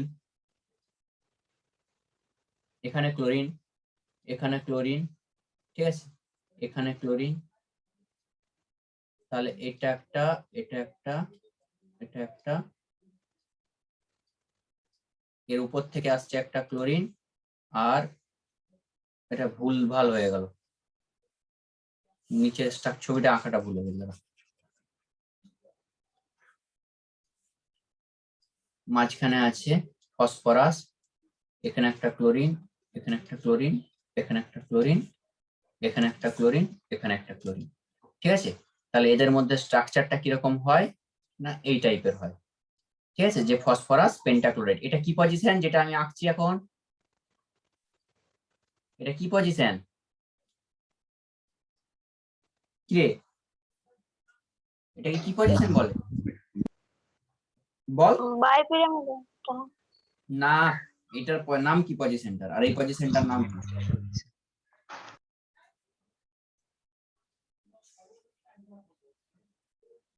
সব কিছু পড়িস নি। হ্যাঁ, তাহলে পড়িস নি কেন তোরা, এত দেরি লাগছে কিসের জন্য, আমি পড়াচ্ছি তোরা পড়ছিস না। ইকুইটোরিয়াল পজিশন, তাহলে এক্সিয়াল পজিশন, এটা ইকুইটোরিয়াল পজিশন। এক্সিয়াল পজিশন কারা ডেভেলপ করে না, এক্সিয়াল পজিশন হচ্ছে যারা ইলেকট্রোনেগেটিভ ইন নেচার হয় তারা ডেভেলপ করে। এবারে কি হয় না, এরা কি করে না, এই ফ্লোরিন বা ক্লোরিন অ্যাটম গুলো নিজেদের মধ্যে প্লেসটাকে সবসময় অল্টারনেট করতে থাকে বা চেঞ্জ করতে থাকে, ঠিক আছে। তাহলে the exchange of fluorine atom or chlorine atom in PCl5 is too rapid to monitor with, দরকার নেই, স্পেকট্রোস্কোপি যন্ত্রের সাহায্যে কে মনিটর করা পসিবল হয় না, কারণ এই যে ক্লোরিন অ্যাটম গুলো হয় এরা নিজেদের মধ্যে র্যাপিডলি তোর হচ্ছে এক্সচেঞ্জ করতে থাকে। এই ক্লোরিন অ্যাটমটা ধর এখানে চলে এলো, এই ক্লোরিন অ্যাটমটা এখানে চলে এলো, এটা এখানে চলে এলো, এইভাবে এরা কি হয়, র্যাপিডলি এক্সচেঞ্জ,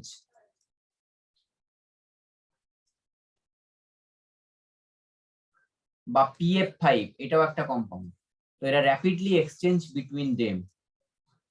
এই ধরনের রোটেশন কি বলা হচ্ছে, বেরি সিউডো রোটেশন, ঠিক আছে। এই রোটেশনটার টার্মটাই দেওয়া হচ্ছে বেরি সিউডো রোটেশন। এটা তখনই পসিবল, মানে এটা রোটেশনটা তখনই বন্ধ করবে যখন টেম্পারেচারটা কি হয়ে যাবে না, হচ্ছে তোর লোয়ার করে দেওয়া হবে, তখন কিন্তু এতটা আর হচ্ছে তোর ইয়ে হয় না। তাহলে এই হচ্ছে আমার টোটাল বেরি সিউডো রোটেশনে যা ছিল হয়ে গেছে, সব মোটামুটি প্রায় কমপ্লিট হয়ে গেছে। এবারে শুধু বাকি আছে কি এমওটি, ইম্পর্টেন্ট টপিক, ভালো করে বুঝবি, ঠিক আছে। আশা করছি অসুবিধা কিছু হবে না, 15-20 মিনিটের টপিক বলে দিচ্ছি দেখ। যাও, তাহলে মলিকিউলার অরবিটাল থিওরিটা কি সেটা আগে আমরা জানি।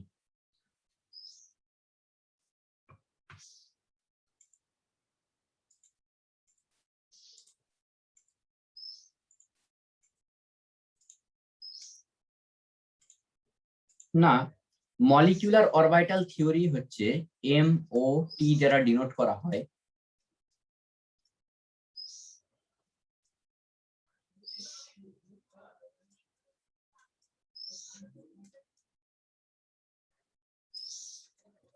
ঠিক আছে, এমওটিতে কি বলা হয়েছে না, এটা হচ্ছে algebraic sign of the wave function.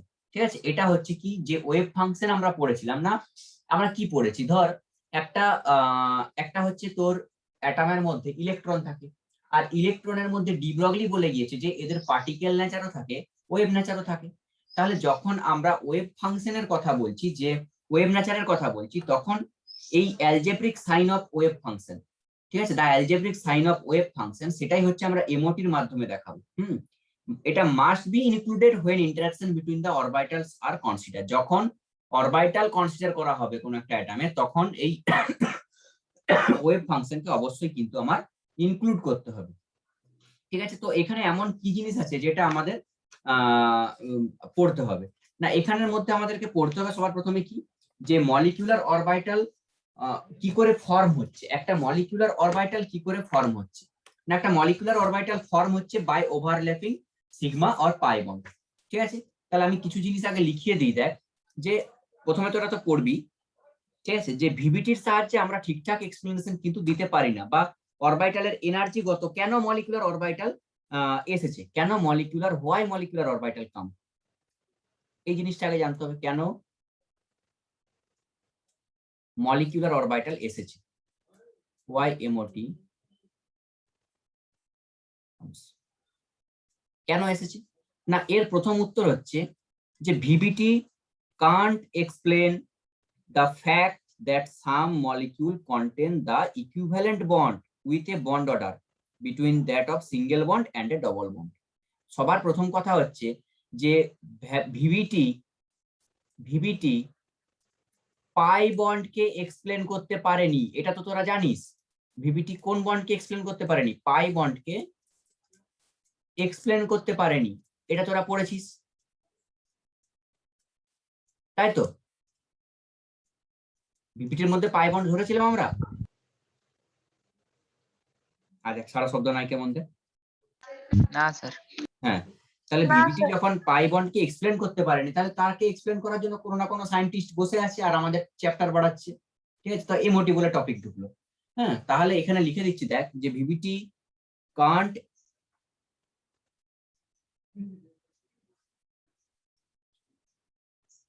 adequately explain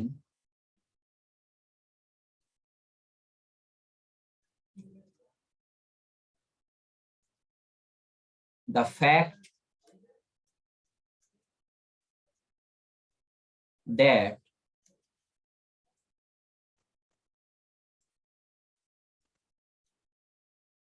some molecules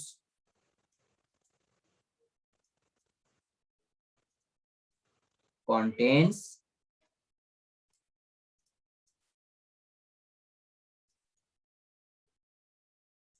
two equivalent bond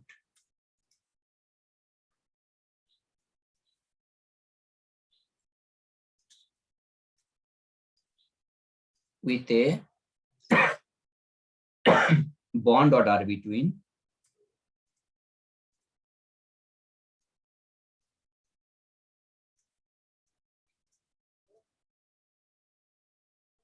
that of a single bond and a double bond।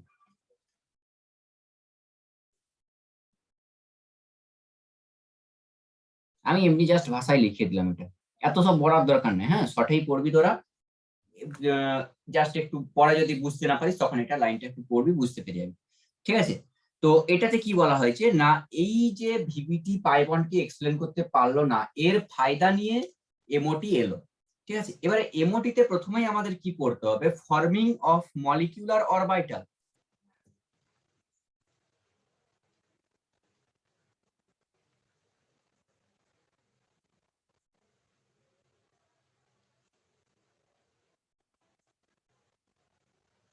কি করে একটা মলিকিউলার অরবিটাল ফর্ম হয়। ঠিক আছে না, প্রথম কথা হচ্ছে মলিকিউলার অরবিটালরা ফর্ম হয় বাই ওভারল্যাপিং। তাই কিনা? একটা মলিকুলার অরবিটাল কি করে ফর্ম হয় না, by overlapping sigma and pi bond. তাহলে পাই বন্ড বা সিগমা বন্ডের ওভারল্যাপিং এর ফলে কিন্তু একটা মলিকুলার অরবিটাল ফর্ম হয়। ঠিক আছে, তাহলে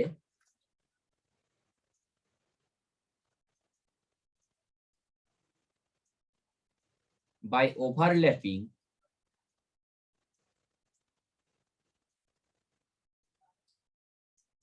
অ্যাটমিক অরবিটাল,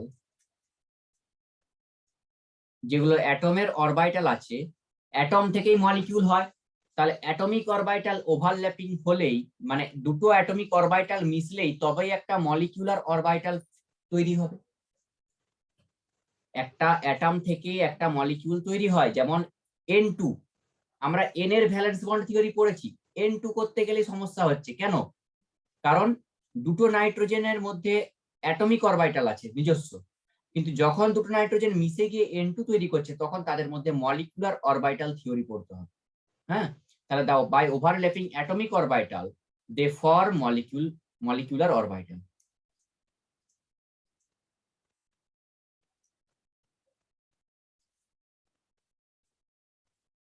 ঠিক আছে, তাহলে অ্যাটমিক অরবিটাল ওভারল্যাপিং এর মাধ্যমেই মলিকুলার অরবিটাল ফরমেশন হয়। ঠিক আছে, তো এবারে আমরা আর বেশি কিছু এটা পড়বো না, এবার ডাইরেক্ট আমি চলে আসছি যখন একটা মলিকুলার তোর হচ্ছে বন্ড ফরমেশন হয় তখন কি হয়, মানে এমওটি, তখন ওয়েভ ফাংশনের উপরে ডিপেন্ড করে ওয়েভ ফাংশনের উপরে ডিপেন্ড করে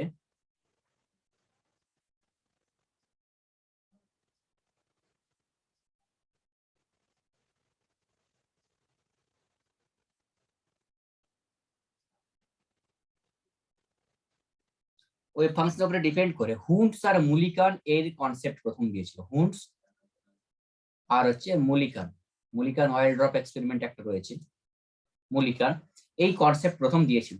ঠিক আছে, আর এই যে পারমাণবিক অরবিটাল গুলো, অ্যাটমিক অরবিটাল গুলো, এই অ্যাটমিক অরবিটাল গুলো লিনিয়ার কম্বিনেশন হয়, মানে একটা রেখা বরাবর, স্ট্রেট লাইন বরাবর এটা কম্বাইন হয় বলে এই থিওরিটার নাম দেওয়া হয়েছিল linear combination of atomic orbital.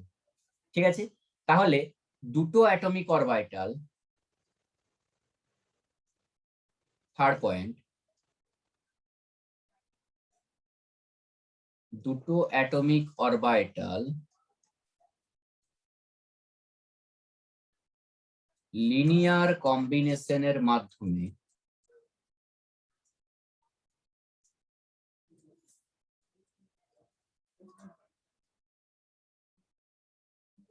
যুক্ত হয় বলে একে কি বলা হয় না, পুরো নামটা আগে লিখে দিই তারপরে শর্ট বলছি। না, লিনিয়ার মানে রেখা, স্ট্রেট লাইন। ঠিক আছে, linear combination of atomic orbital, বা এটাকে বলা হচ্ছে LCAO, এমও মানে মলিকুলার অরবিটাল। ঠিক আছে, linear combination of atomic orbital molecular orbital. ঠিক আছে, আচ্ছা এখানে কি হয়, এখানে হয় কি দেখ না, যে একটার বেশি অ্যাটম, ঠিক আছে, একের বেশি অ্যাটম পরপর যুক্ত হয়ে যখন একটা মলিকিউল ফরমেশন করে, ঠিক আছে, তার আমরা ডেটা স্ট্রাকচারটা পড়বো যে সেটার গ্রাফ কেমন হয়, সেটা কিরকম হয়। তাহলে এখানে কি হয় না, দুটো অ্যাটমের অরবিটাল আমরা জানি, অ্যাটমের অরবিটাল আমরা জানি, এই অ্যাটমের অরবিটাল আমরা জানি, কিন্তু দুটো অ্যাটম যখন মিশে যাচ্ছে তখন তৈরি করছে মলিকিউল, যার অরবিটালটা আজকে আমরা ডিসকাস করব, টু বি ডিসকাসড। ঠিক আছে, এটা আজকে আমরা পড়বো। তাহলে অ্যাটমের অরবিটাল আমরা ভিভিটি তে পড়েছি, ভিএসিপিআর এ পড়েছি। ঠিক আছে, কিন্তু মলিকুলার অরবিটাল আমরা এখন পড়বো, মলিকুলার অরবিটালটা তৈরি হচ্ছে। এবারে কি হয়, এদের ওভারল্যাপিং কখন ভালো হয়, বেটার ওভারল্যাপিং কখন হয়, দুজন কখন ভালো মিশবে। তুই ধর তোর বন্ধু কে হবে, তুই কার সঙ্গে মিশবি, না মিস বি হচ্ছে তোর নিজের ক্লাস বা হচ্ছে জুনিয়র, এক ক্লাস জুনিয়র বা এক ক্লাস সিনিয়র, এদের সঙ্গে ভালো ম্যাচ করবে। তার মানে কি এই যে তোর যত গল্প বা চিন্তা ভাবনা সেগুলা কি তুই তোর থেকে 10-12 বছরের কোনো সিনিয়র বা হচ্ছে তোর থেকে 10-12 বছরের কোনো দাদা বা ধর কোনো কাকু বা জেঠু তাদের সঙ্গে কি আলোচনা করবি? না, সম্ভব নয়, পসিবল নয়। ঠিক আছে, তাহলে যেটা আমাদের ঘটনা বা যা আলোচনা সেটা সেম এজ বা একটু বড় বা একটু ছোট এদের মধ্যে আলোচনাটা কিন্তু বেটার হয়, বাকিদেরকে এই আলোচনাটা হয় না। তাহলে এর কথাটা বলার মানে কি? এর কথাটা বলার মানে হচ্ছে যে সেম এনার্জি লেভেলে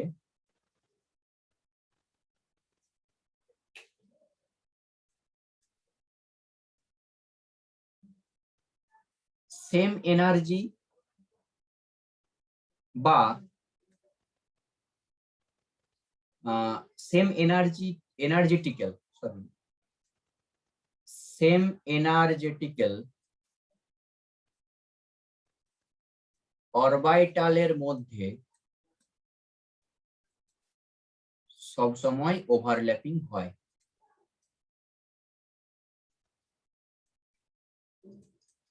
এগুলো আমার কিচ্ছু কাজে লাগবে না, আমি শুধু বোঝানোর জন্য এত লেখাচ্ছি। এগুলো কোনো কাজেই লাগবে না, পরীক্ষাতেও আসবে না, বোর্ডেও আসবে না, কম্পিটিটিভও আসবে না। আমার যেটা কাজে লাগবে সেটা করার জন্য আমি এত সব শেখাচ্ছি লেখাচ্ছি। ঠিক আছে, এগুলো পড়ে কিচ্ছু লাভ দেবে না, একবার বুঝে গেলে জিনিসটা বুঝে গেলাম, কিচ্ছু লাভ দেবে না। আর নাহলে এটা বুঝতে তো 2 বছর লাগবে। এটা সব থেকে জটিল টপিক হয় করার সময়, আমাদের লাগবে বা তোদের কেমন লাগে সেটা তোরা বুঝবি। সেম এনার্জেটিক্যাল অরবিটালের মধ্যে সবসময় ওভারল্যাপিং হয়। ঠিক আছে, তার মানে এটা কি বলতে চাইছি আমি, ধর এটা হচ্ছিস তোরা আর এটা হচ্ছে তোর ফ্রেন্ড, এদের মধ্যে ওভারল্যাপিং ভালো হবে। ঠিক আছে, ওভারল্যাপিং হয়ে গেল এভাবে। হ্যাঁ, এটা তুই বা তোরা আর এটা হচ্ছে ধর কাকু জেঠু বা হচ্ছে এত বড় সিনিয়র, তাহলে এদের সঙ্গে কি ওভারল্যাপিং ভালো হবে? মুরগি লড়াই কারা কারা গ্রামে থাকিস, মুরগি লড়াই কারা দেখেছিস বল বা শুনেছিস? কে দেখেছিস? কি রে, মুখে বল, মুখে বল, মুখে বল, মুখে মেসেজ করেছে বল। সে কি বললেন? মুরগি লড়াই দেখেছিস? মোরগ লড়াই, মুরগি নয়, মোরগ লড়াই দেখেছিস তো? কি রে, তোরা গ্রামে থাকিস না শহরের দিকে থাকিস বল? হ্যাঁ স্যার দেখেছি। হচ্ছে এখানেও সেরকম, যেটা সেম অরবিটাল হয় তাদের মধ্যে ওভারল্যাপিং সব থেকে তো ভালো হয়, কিন্তু একটু বড় ছোট হলেও তাদের মধ্যে ওভারল্যাপিং ভালো হয়। ঠিক আছে, তো আমি যদি বলি যে 1s এর সঙ্গে 1s এর মিলন হচ্ছে সম্ভব, 1s এর সঙ্গে 1s ওভারল্যাপিং সম্ভব, ঠিক আছে, কিন্তু 1s এর সঙ্গে যদি আমি বলি 5s বা 6s তাদের ওভারল্যাপিং কখনো সম্ভব হবে না। ঠিক আছে, আচ্ছা, তো এবারে কি হচ্ছে, সেকেন্ড থার্ড পয়েন্ট কি না, ওভারল্যাপিং হওয়ার পরে কটা নিউক্লিয়াস থাকবে? দুটো নিউক্লিয়াস। তাহলে এই যে নিউক্লিয়াস দুটো, এটা হচ্ছে মাল্টি সেন্টার নিউক্লিয়াস হিসেবে কাজ করবে। এখানে দুটো নিউক্লিয়াস হয়ে গেছে, তাহলে এটা এখন মাল্টি সেন্টার মানে বহুকেন্দ্রিক নিউক্লিয়াস, মাল্টি সেন্টার নিউক্লিয়াস মানে বহুকেন্দ্রিক নিউক্লিয়াস। ঠিক আছে, এটা হিসেবে কাজ করবে। ঠিক আছে, ওভারল্যাপিং হওয়ার পরে এবারে কি হচ্ছে দেখ না, যখন যদি বলা হয়েছে কি, যদি আমার এন টাইপের অ্যাটমিক অরবিটাল মিক্সচার হয় বা মিশে, ঠিক আছে, যদি আমি বলি যে এরকম কটা অ্যাটম মিশেছে, এখানে দুটো অ্যাটম মিশেছে, এ একটা এ একটা, সেরকম আমি যদি বলি এন টাইপ অ্যাটম মিশেছে, 1 2 করে আমি এন টাইপ লিখছি, তাহলে এন টাইপ অ্যাটম মিশলে এন টাইপ মলিকিউলই ফরমেশন করবে, মানে দুটো অ্যাটম মিশলে এন তোর হচ্ছে দুটো আণবিক কক্ষ গঠিত হবে। তাহলে যটা অ্যাটম আর মলিকিউলের ডিফারেন্স মনে আছে তো, বলেছিলাম আমি, যটা অ্যাটমিক অরবিটাল টেক পার্ট করবে, অংশগ্রহণ করবে, তত number of molecular orbital form হবে, তত নাম্বার অফ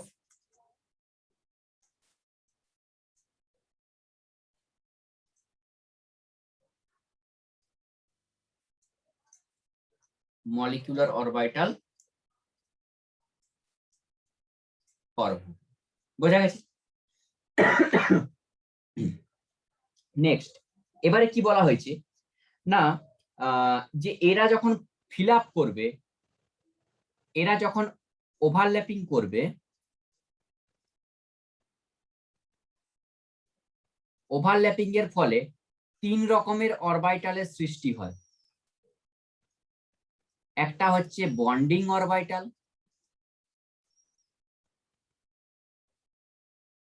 আর একটা হচ্ছে নন বন্ডিং অরবিটাল,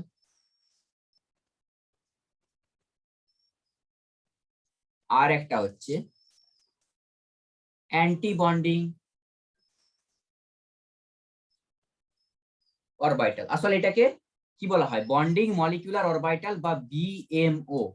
এটাকে বলা হয় অ্যান্টি বন্ডিং মলিকিউলার অরবিটাল বা এবিএমও, আর এটাকে নন বন্ডিং বলা হয়। এটা বন্ডে অংশগ্রহণ করে না।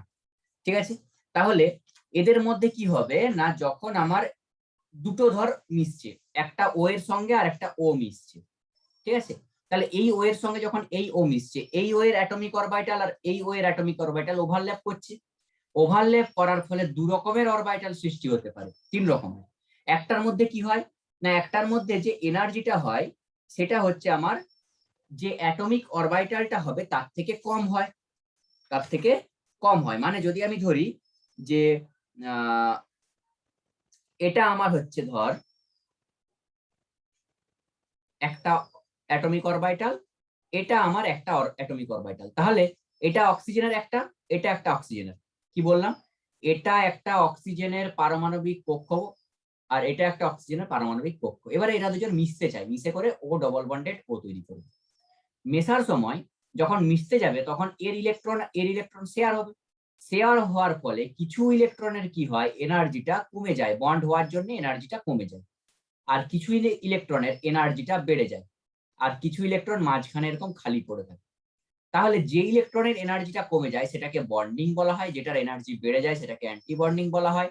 বন্ডিংটাকে সিগমা বলে দেখানো হয়, আর অ্যান্টি বন্ডিং কে সিগমা স্টার দিয়ে দেখানো হয়, এক্সাইটেড সিগমা স্টার। তাহলে সিগমা বা পাই, পাই বন্ড থাকলে পাই, সিগমা থাকলে সিগমা, আর এদের গুলোকে সিগমা স্টার বা পাই স্টার দেওয়া হয়। মানে স্টার মানে উপরে আছে আকাশে, ঠিক আছে, তো হচ্ছে যেটা স্টার হয় তার এনার্জি অনেক বেশি, ঠিক আছে, তাই সিগমা স্টার বা পাই স্টার দেখানো হয়। নন বন্ডিং যেটা, সেটা এমনি ফেলে রাখা হয়, এনবি লিখে ফেলে রাখা হয়, এতে কোনো সিগমা পায়ের ব্যাপার থাকে না। ঠিক আছে, তাহলে কি বললাম না, ওভারল্যাপিং হওয়ার ফলে 3 রকম মলিকিউলার অরবিটালের সৃষ্টি হতে পারে, একটা বন্ডিং, একটা নন বন্ডিং, একটা অ্যান্টি বন্ডিং।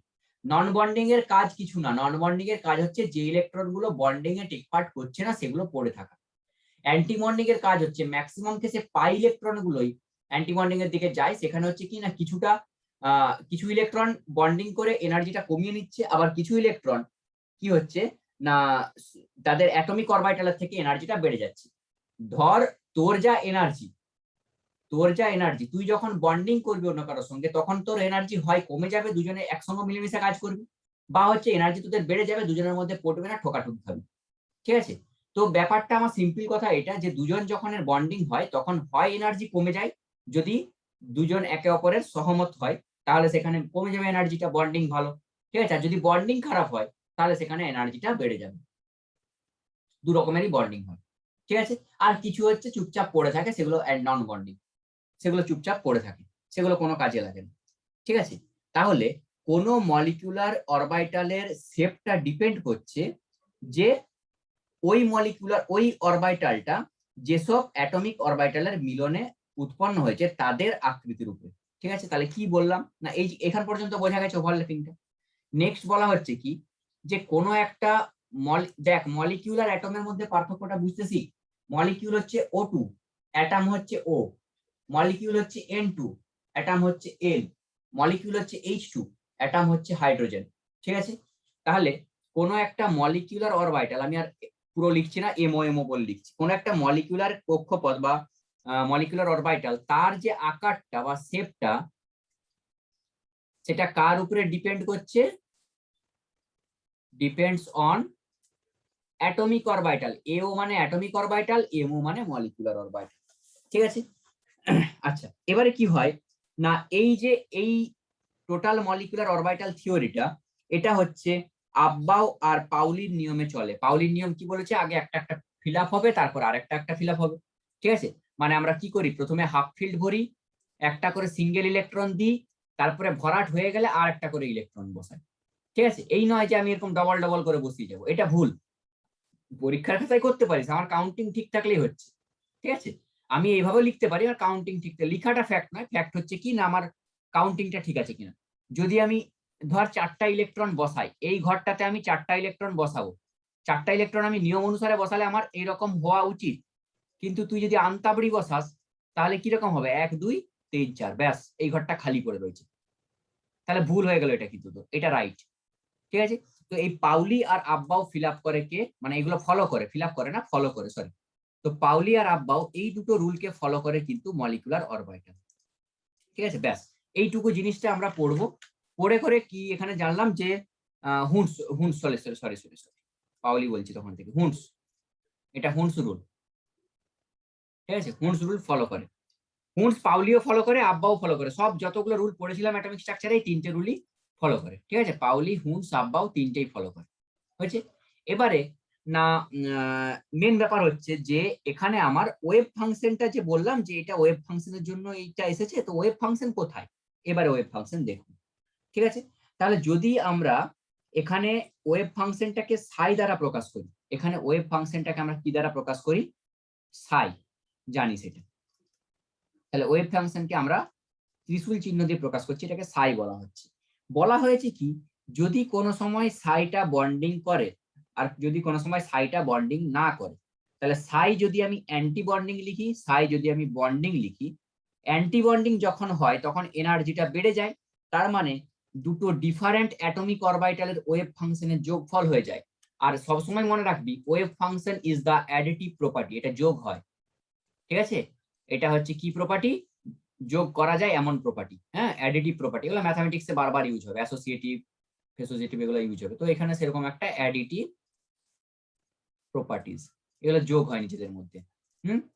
তো এখানে কি হচ্ছে, সাই এটা অ্যান্টি বন্ডিংটা দুটো মলিকুলার অরবিটালের যোগফল সাই এ সাই বি, আর এটা হচ্ছে দুটো মলিকুলার অরবিটালের বিয়োগফল, কারণ এনার্জিটা কমে যাচ্ছে, সাই এ মাইনাস সাই বি। ঠিক আছে, তো এখানে কি হচ্ছে, যদি অ্যাডিশন হয়, ধর এই একটা মলিকুলার অরবিটাল আর এই একটা মলিকুলার অরবিটাল,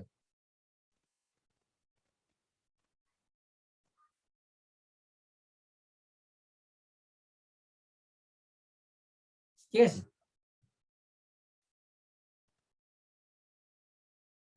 একটু wait।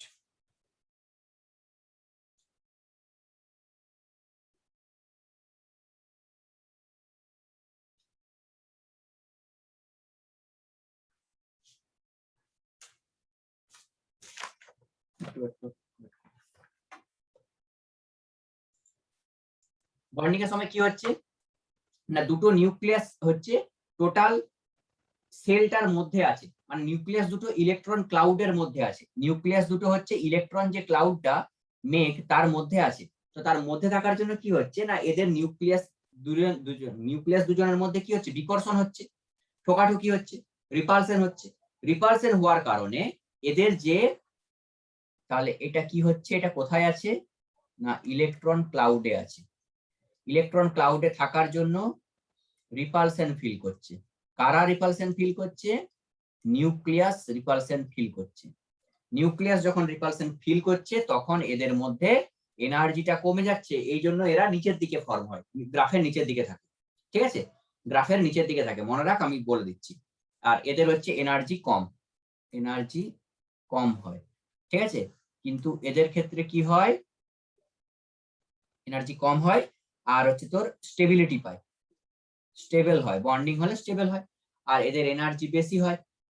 কেন, কেন এনার্জি বেশি হয়, কারণ এদের নিউক্লিয়াসের মধ্যবর্তী স্থানে ইলেকট্রন ক্লাউডটা কমে যাচ্ছে, এর নিউক্লিয়াস যেখানে আছে সেখানে ইলেকট্রন ক্লাউড কমে যায়, তাই এদের তোর হচ্ছে, দেখ এখানে মাঝখানে ধর নিউক্লিয়াস দুটোর মাঝখানে কি আছে, নিউক্লিয়াস দুটোর মাঝখানে ইলেকট্রনের মেঘ আছে, তাই কি হচ্ছে না, এটা এখানে পর্দা হিসাবে কাজ করছে। এখানে রিপালশন থাকে কিন্তু অতটা থাকে না, বাট এখানে কি হয়, এখানে হচ্ছে তোর যে নিউক্লিয়াস দুটোর মধ্যে ইলেকট্রনের কোনো মেঘ থাকে না বা ইলেকট্রনের কোনো ক্লাউড থাকে না, তাই এদের মধ্যে কি হচ্ছে যে রিপালশনটা সেটা আরো বেশি হয়ে যায়। যত বেশি হচ্ছে শক্তি বেশি হয় এনার্জি, তাই সেটা উপরের দিকে যায়, স্টেবিলিটি কম হয়।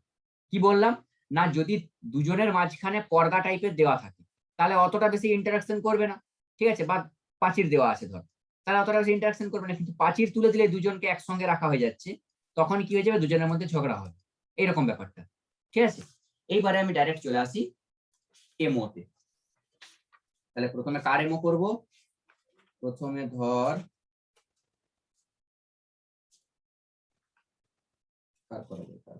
হাইড্রোজেন, H2 দিয়ে শুরু করি। ঠিক আছে, তাহলে H2 এর এমও, H2 এর মধ্যে কি আছে, তাহলে এনার্জি ডায়াগ্রাম প্রথমে আঁকতে হবে এইভাবে, যা করছি এভাবেই করবি পরীক্ষায়, এনার্জি ডায়াগ্রাম আঁকবি। তারপরে দুটো হাইড্রোজেন মিট করছে, তাহলে দুটো হাইড্রোজেনের এনার্জি আমি লিখলাম, এটা হচ্ছে একটা হাইড্রোজেনের ঘর, এটা হচ্ছে একটা হাইড্রোজেনের ঘর। নিচে লিখবি, এটা আমি টোটাল কি করছি, এমও করছি, মলিকিউলার অরবিটাল, কিন্তু মলিকিউল হওয়ার আগে এরা নিজেরা এক একটা অ্যাটম, তাহলে এটা হচ্ছে আমার অ্যাটমিক অরবিটাল অফ হাইড্রোজেন, লিখবি, এগুলো নিচে লিখতে হয়। আর এটাও হচ্ছে অ্যাটমিক অরবিটাল অফ হাইড্রোজেন।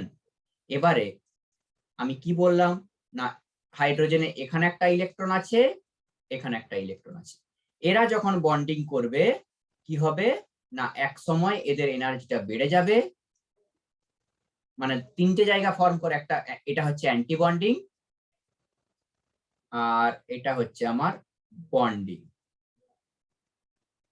ঠিক আছে, তাহলে বন্ডিং এ ফিল আপ হলো, বন্ডিংটাকে আমরা কিসের বন্ডিং হলো, এটা কি অরবিটাল, 1s অরবিটাল, তাই তো। তাহলে দুটো 1s অরবিটাল মিশে তিন রকমের বন্ড ফরমেশন করতে পারে, বন্ডিং, অ্যান্টি বন্ডিং, নন বন্ডিং। নন বন্ডিং সবার থাকে না, কিন্তু বন্ডিং অ্যান্টি বন্ডিং সবার থাকে।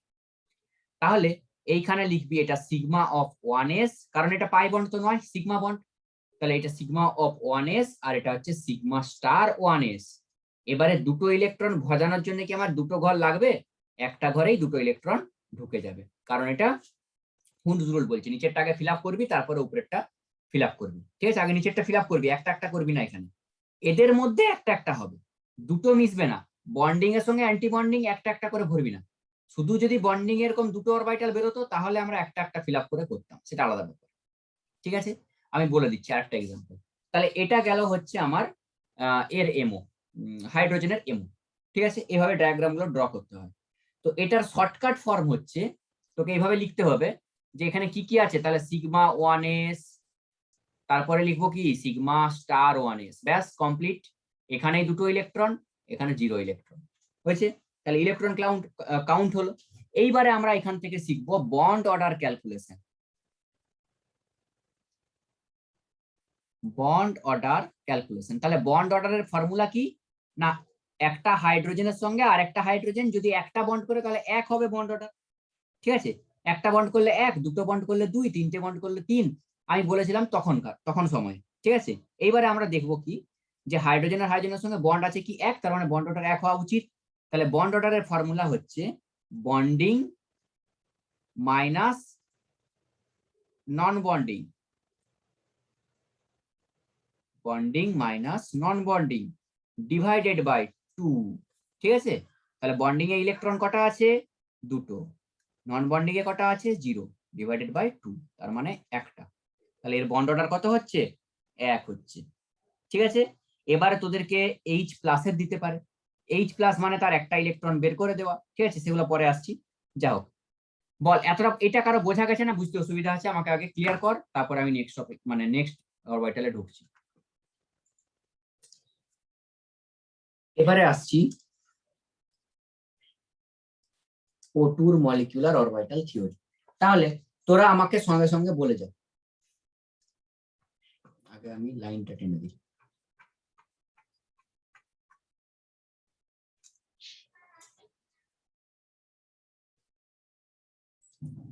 এনার্জির লাইনটা গ্রাফটা টানবি, ঠিক আছে, এটা ভুল করবি। সবকিছু এখানে ইম্পর্টেন্ট, যা যা করছি হলো। এবারে এটা এনার্জি লিখলি।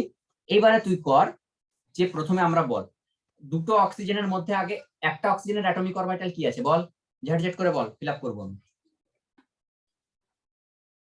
অক্সিজেনের কি হবে?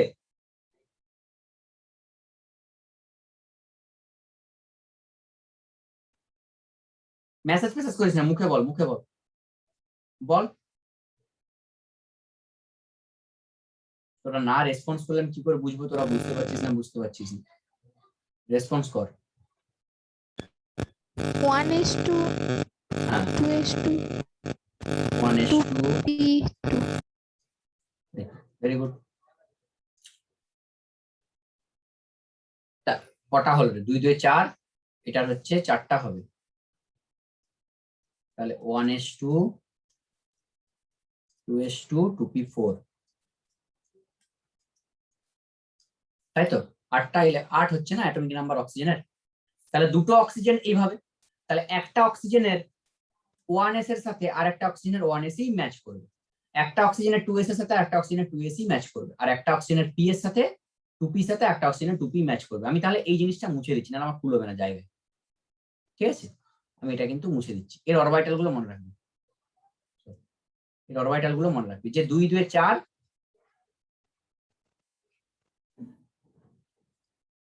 ঠিক আছে, যে আমার হচ্ছে এখানে একটা, দুটো আর তিনটা করেছে, ঠিক আছে? তাহলে দুটো ইলেকট্রন 4টা, 5 6 7 8, 8টা ইলেকট্রন ভরাট হয়ে গেল। এবারে আমরা নিচে চলে আসছি। তাহলে নিচে আগে লিখে দিবি অ্যাটমিক অরবিটাল অফ অক্সিজেন, আর এখানেও লিখে দিবি অ্যাটমিক অরবিটাল অফ অক্সিজেন। তাহলে প্রথমে আমরা 1s দিয়ে করব। আমি 1s দিয়ে করাচ্ছি, অনেকে মানে শুধু ভ্যালেন্সটা করে 2s 2s দিয়ে করে, প্রথম থেকেই করবি। যদি বড় বড় দিয়ে দেয় তাহলে করার দরকার নেই, তাহলে শুধু 2s 2p করবি, বাইরেরটা করবি। হ্যাঁ, ভিতরে কি আছে দেখার দরকার নেই, বাইরের কক্ষপথে যে ইলেকট্রন গুলো আছে তাদের করবি। এটা তো ছোট, আমি প্রথম থেকেই দেখাচ্ছি। যদি বড় বড় ধর দিয়ে দেয়, বড় বড় দিবে না, ওই O2 N2 আর হাইড্রোজেন H2, আর কিছু দিবে না, একদম সিওর, ঠিক আছে? হিলিয়াম একটু আসলে আসতে পারে, আর কিছু আসবে না। এবারে দেখ না, এখানে অ্যাটমিক অরবিটালে কি আছে, ধর 1s, তোরা এই বক্স করেও করতে পারিস, এরকম লাইন টেনেও করতে পারিস, ঠিক আছে, যেটা ইচ্ছা। বক্স করে করলে অসুবিধা কিছুই হবে না, আমি লাইন টেনে করছি। হলো? তাহলে দুটো 1s এর এনার্জি তো নিশ্চয়ই আলাদা হবে না, তাই এর সোজা সোজাই একে রাখবি। তাহলে এটা হচ্ছে আমার 1s, এটাও 1s হয়েছে। এবারে এই দুটো যখন বন্ডিং করবে তখন এদের মধ্যে একটার এনার্জি হবে উঁচুতে, আর একটার এনার্জি হবে নিচুতে। এত বড় বড় ঘর করবি না, আমার জায়গাটা শর্টেজ, তাই আমি করছি, ঠিক আছে? তো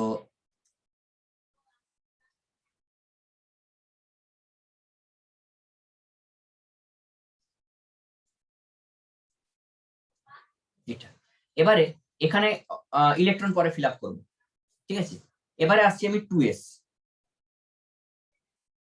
2s এর মধ্যে দুটো 2s থাকবে, তাহলে এখানে এখানে দেখ দুটোতেই দুটো দুটো ইলেকট্রন ফিল আপ আছে, তাহলে এখানেও দুটো করে দে, এখানেও দুটো। তাহলে একটা অক্সিজেনের 1s এ কটা ইলেকট্রন আছে?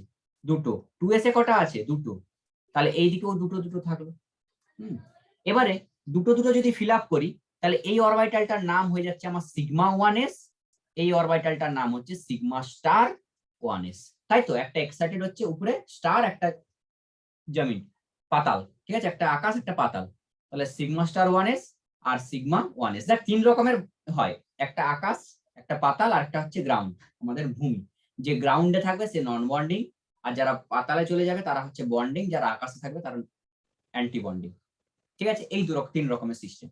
তাহলে এখানে 4টা ইলেকট্রন ফিল আপ করা নিশ্চয়ই কিছু বিশাল ব্যাপার, অসুবিধা নয়, তাই তো? অসুবিধা কি? 1 2 3 4, এবারে ফিল আপ হচ্ছে এটা। তাহলে এটা আমি দেখাবো কি করে, আমি একটু ছোট করে নিলাম, বেশি বড় হয়ে গেছে এটা। তাহলে এখানে একটা ফিল আপ হচ্ছে, এখানে একটা ফিল আপ হচ্ছে, এখানে একটা হয়েছে। তাহলে এর ক্ষেত্রেও নিশ্চয়ই 4টা ইলেকট্রন ফিল আপ করা কোনো চাপের নয়, এর দুটা এর দুটা, তাহলে 4টাই ঘর আছে, এই একটা ঘর এই একটা ঘর, তাহলে এটার নাম কি দেবো, সিগমা 2s, এর নাম কি দেবো, সিগমা স্টার 2s। বোঝা গেছে? এতটা পর্যন্ত কোনো ঝামেলা ছিল না। এবার আসছি পি অরবিটাল। পি অরবিটালে আছে 3টা, তো 3টাকে তোরা এইভাবেও দেখাতে পারিস, ঠিক আছে, একই লাইনে। পি এর 3টা অরবিটাল, 3টা অরবিটাল মানে কি কি, একটা হচ্ছে তোর পি এক্স, একটা পি ওয়াই, আর একটা হচ্ছে পি জেড। হ্যাঁ, তো এইভাবেও দেখাতে পারিস, p x p y p z, নিচ থেকেই ধরবি, আমি এভাবে দেখালাম। এবারে এদের মধ্যে কি হচ্ছে দেখ, অক্সিজেনের এদের মধ্যে কি হচ্ছে না, একটা করছে সিগমা বন্ড আর দুটো করে পাই বন্ড। আমরা তো জানি যে একটাই অরবিটাল একটাই সিগমা বন্ড হয় যে কোনো জায়গায়। তাহলে পি 3টার মধ্যে একটাই সিগমা বন্ড হবে, বাকি দুটো কি বন্ড করবে, বাকি দুটো কি বন্ড করবে, পাই বন্ড। হ্যাঁ, বুঝতে পারছিস নিশ্চয়ই।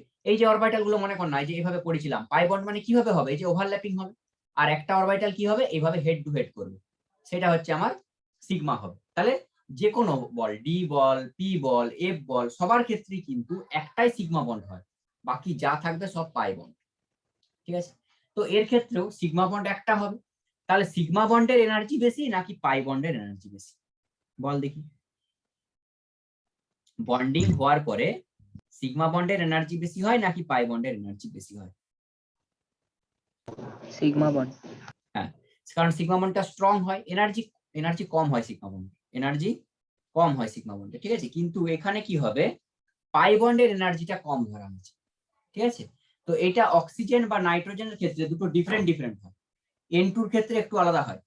N2 ক্ষেত্রে কি হয়ে যায় জানিস, N2 ক্ষেত্রে সিগমা বন্ডটা নিচে থাকে, পাই বন্ডটা উপরে থাকে, আর এর ক্ষেত্রে পাই বন্ডটা নিচে থাকে, সিগমা বন্ডটা উপরে থাকে, ঠিক আছে।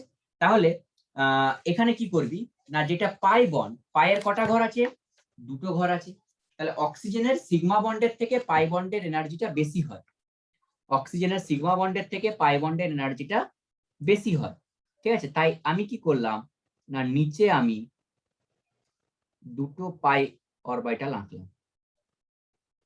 দেখ, পি এর 3টা ঘর, তাহলে নিচে 3টে ঘর হবে, উপরে 3টে ঘর, মানে পাতালে 3টে ঘর থাকবে, আকাশে 3টে ঘর থাকবে, বুঝা গেছে ব্যাপারটা। পি এর কটা ঘর, 3টে ঘর, আমি লিখে দিচ্ছি এখানে, p x p y p z, ঠিক আছে।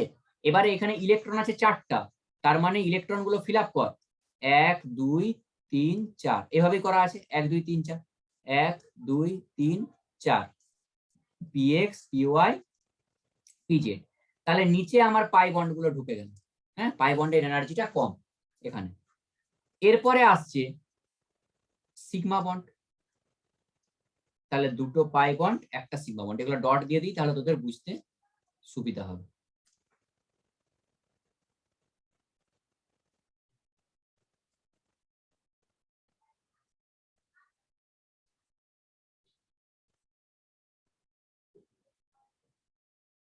এবারে যেমন হচ্ছে এই পাই বন্ডের এনার্জিটা কম, তাহলে এখানেও কি হবে, এই পাই বন্ডের এনার্জিটা কম হবে, ঠিক আছে। মানে তুই ধরতে পারিস গ্রাউন্ডটা হচ্ছে আমার মিরর, ঠিক আছে, গ্রাউন্ডের নিচে আমার যা দেখাবে গ্রাউন্ডের উপরে তার উল্টোটা দেখাবে, ঠিক আছে। তাহলে তুই যদি আয়নার সামনে দাঁড়াস, তাহলে তোর আয়নাতে তোর মুখটা দেখা যায় না পিঠটা দেখা যায়, মুখটা অবশ্যই দেখা যায়, কারণ মুখটা আমার সামনের দিকে, তো মুখটা থেকে শুরু হবে আয়নার মধ্যে ছবিটা, প্রতিচ্ছবিটা, ঠিক আছে। তো এখানে ধরে নে এটা আমার আয়না, সরি আয়না নয় ঠিক, মানে তোর হচ্ছে কি এখানে নিচে পাই বন্ড ছিল, তো এদের যে পাই বন্ডের এক্সাইটেড স্টেটটা হবে সেটা কিন্তু এই নিচেই হবে, ঠিক আছে। আর এন এর ক্ষেত্রে এটা উল্টা হয়ে যায়, হ্যাঁ, তো এই দুটো একটু মনে রাখবি, না হলে ভুল হবে, এটা মনে রাখতেই হবে, পি এর ক্ষেত্রে গন্ডগোলটা হয়, হয়েছে। এটা হচ্ছে দেখ, এটা একটু বোঝার চেষ্টা কর যে দুটা সিঁড়ি আগে ছিল তারপর একটা সিঁড়ি, তো এখানেও কি হবে, দুটো সিঁড়ি আগে হবে তারপর একটা সিঁড়ি, ঠিক আছে। এখানে যা হচ্ছে এখানেও তাই হবে, কিন্তু সমস্যাটা হচ্ছে যে এটা হচ্ছে আমার পাই বন্ড, এটা হচ্ছে আমার পাই বন্ড, পাই 2px, তাহলে 2px আর 2py 2 কেন লিখছি, কারণ এটা 1s, এটা 2s, এটা 2p, তাহলে 2p এর মধ্যে এটা 2px 2py 2pz, তাহলে 2px আর 2py ধরে নিলাম পাই বন্ড করেছে, তাই পাই পাই লিখে দিলাম। আর এখানে লিখলাম সিগমা 2pz। সেম কেস এখানে সিগমা স্টার 2pz, পাই স্টার 2px, পাই স্টার 2py। ইলেকট্রন গুলো ঝাড়ঝাট করে বসা, 1 2 3 4 5 6 7 8, 8টা ইলেকট্রন বসবে, 8টা ইলেকট্রন বসা পরপর প্রতিটা অরবিটালে হচ্ছে তোর হুডস রুল অনুযায়ী ফিল আপ করে যায়। তাহলে নিচে হচ্ছে দুটো বসবে, 1 2 3 4 5 6 7 8 এভাবে থাকবে। ঠিক আছে, একটা একটা করে ইলেকট্রন ফিল আপ করবি, নিচের গুলো আলাদা করবি, উপরের গুলো আলাদা, বন্ডিং আলাদা হবে, অ্যান্টি বন্ডিং আলাদা হবে। তাহলে যখন এখানটায় ফিল আপ করবি তখন 1 2 3 4 5 6 ভাবে করবি। ঠিক আছে, এই তো পাই দুটা সিগমা একটা আছে, তাহলে 1 2 3 4 5 6। বন্ডিং এর ক্ষেত্রে আলাদাভাবে ইলেকট্রন ফিল আপ করবি, অ্যান্টি বন্ডিং এ আলাদাভাবে করবি, যেন খেয়াল থাকে এইভাবে করবি না। ঠিক আছে, এইভাবে যে করা আছে পি অরবিটালটা, আমি এই জায়গাটা ছবিটা শুধু আঁকছি, এইভাবে করে দিবি না 1 2 3 4 5 6 7 8, ব্যাস ভুল হয়ে গেল। কারণ বন্ডিং আলাদা জিনিস, আকাশ আলাদা জায়গা, পাতাল আলাদা জায়গা। ঠিক আছে, দুটো জায়গায় একই রকম ভাবে ইলেকট্রন ফিল আপ হবে না। হ্যাঁ, আকাশে অন্য কেউ মালিক, পাতালে অন্য কেউ মালিক, ধর, তাহলে দুটো জায়গার সিস্টেমটা হয়তো কপিড হতে পারে কিন্তু আলাদা চলছে। ঠিক আছে, আমাদের ইন্ডিয়াও ধর আমেরিকার কিছু শাসন ব্যবস্থা মেনে চলে, তার মানে তো এই নয় যে আমেরিকা এসে আমাদের ইন্ডিয়ায় শাসন করবে। ঠিক আছে, তো ব্যাপারটা সেইগুলো খেয়াল রাখবি। হ্যাঁ, এইবারে ইলেকট্রন কাউন্ট কর। তাহলে বন্ডিং ইলেকট্রন কটা রয়েছে, বন্ডিং ইলেকট্রন আছে নিচে যেগুলো আছে, যেগুলো স্টারে আছে সেগুলো অ্যান্টি বন্ডিং, আর যেগুলো স্টারে নেই সেগুলো হচ্ছে বন্ডিং। তাহলে যেটা নিচে আছে সেগুলো দুটা, দেখ ভালো করে বুঝ। তাহলে ইলেকট্রনটা কাউন্ট কর, দুটা দুটা 4টা, দুটা 6টা, দুটা 8টা, দুটা 10টা, তার মানে বন্ডিং ইলেকট্রন হচ্ছে আমার কটা রে, 10টা। অ্যান্টি বন্ডিং কটা, 1টা 2টা 3টা 4টা 5টা 6টা। হলুদ গুলো হচ্ছে অ্যান্টি বন্ডিং, হলুদ গুলো অ্যান্টি বন্ডিং, আর স্কাই কালারটা হচ্ছে বন্ডিং। তাহলে স্কাই কালারের ইলেকট্রনটা কাউন্ট কর, স্কাই কালারের ইলেকট্রনটা হচ্ছে কটা আছে, 10টা আছে, আর এর ক্ষেত্রে আছে 1 2 3 4 5 6, 6টা আছে। ঠিক আছে, তাহলে আমাদের বন্ড অর্ডারের ফর্মুলা কি, 10 - 6/2 মানে 2। তাহলে অক্সিজেন কি বন্ড করে, ডবল বন্ড। অক্সিজেনের বন্ড অর্ডার ডবল বন্ড। এখন বল এটা বোঝা গেছে কিনা বল, তারপর আমি হোমওয়ার্ক তোদেরকে দিয়ে রাখছি, তোরা আমাকে পরের দিন করে পাঠাবি, আমাকে করে পাঠাবি কিন্তু। ঠিক আছে, O2 plus O2 minus N2 N2 plus N2 minus. মনে রাখবি এগুলো কিন্তু খুব ইম্পর্টেন্ট। ঠিক আছে, এগুলো খুব ইম্পর্টেন্ট। এদের বন্ড অর্ডার কিন্তু পরীক্ষায় ডাইরেক্ট কোশ্চেন আসে যে এদের বন্ড অর্ডারের অর্ডার লেখো। এদের বন্ড অর্ডার ক্যালকুলেশন করে তার অর্ডার, একটা 2 হয়, একটা 2.5 হয়, একটা 1.5 হয় অক্সিজেনের ক্ষেত্রে। ঠিক আছে, 1.5 2 2.5 এরকম করে হয় বন্ড অর্ডার। হ্যাঁ, নাইট্রোজেনের ক্ষেত্রে 3 হয়, 2.5 হয়, আর একটা কত একটা হয়। ঠিক আছে, তো N2 N2 plus N2 minus মানে একটা করে ইলেকট্রন বাড়বে আর একটা করে ইলেকট্রন কমবে, আর একটা নরমাল থাকবে। ঠিক আছে, তো তোদের নন বন্ডিং এর দিয়ে চট করে আসে না, নন বন্ডিং নেই অতটা। আর বন্ড অর্ডারের অর্ডার কিন্তু পরীক্ষায় পাবি মাস্ট এখান থেকে, আমি এখন থেকে বলে দিচ্ছি, একটা কি দুটো, একটা কোশ্চেন তো পাবি এখান থেকে। ঠিক আছে, নিচের কোশ্চেন। যা হোক, বল এতটা পর্যন্ত কারো বুঝতে কিছু অসুবিধা আছে? আর ওই অর্ডার গুলো মাস্ট করে আমাকে পাঠাবি। ঠিক আছে, আমি হয়তো পরের দিন একদম যখন পড়াবো তখন 3টে অরবিটাল যখন থাকবে তখন কি হয় না, হচ্ছে এখানে আমার ইলেকট্রন গুলো ফিল আপ কর, 1টা 2টো 3টা 4টা। ঠিক আছে, 1টা 2টা 3টা 4টা, বোঝা গেছে? 4টা করে ইলেকট্রন ফিল আপ হচ্ছে। এবারে 4টার মধ্যে হবে 3টে পাই বন্ড, একটা সিগমা বন্ড, সরি 2টো পাই বন্ড, একটা সিগমা বন্ড। ঠিক আছে, তাহলে যেটা O2-র ক্ষেত্রে কি হয় না, O2-র ক্ষেত্রে যেটা সিগমা বন্ড হয় সেটা নিচে থাকে, কারণ সিগমা বন্ডের এনার্জি কম নরমালি। ঠিক আছে, সিগমা বন্ডের এনার্জি কম, স্টেবিলিটি পাই বেশি। ঠিক আছে, তাহলে সিগমা বন্ডটাকে আমি করলাম কোথায়, নিচে, আর পাই বন্ড দুটো হবে উপরে, পাই বন্ড দুটো হবে উপরে। হয়েছে, এইটা বোঝা গেছে। আর এটা পুরোটাই বন্ডিং এর মধ্যে, এটা হচ্ছে পাতালের ব্যাপার। ঠিক আছে, পাতালের এটা শাসন ব্যবস্থা। আচ্ছা, এবারে তোর আকাশ শাসন ব্যবস্থা কিরকম? আকাশ শাসন ব্যবস্থা হচ্ছে তোর, না উপরে হচ্ছে আমার এখানে আগে পাই বন্ড গুলো হয়ে যাবে, আর এখানে আমার হচ্ছে তারপরে সিগমা বন্ডটা হবে। ঠিক আছে, এটা হচ্ছে অক্সিজেনের। তাহলে কি বললাম আমি ব্যাপারটা, না সিগমা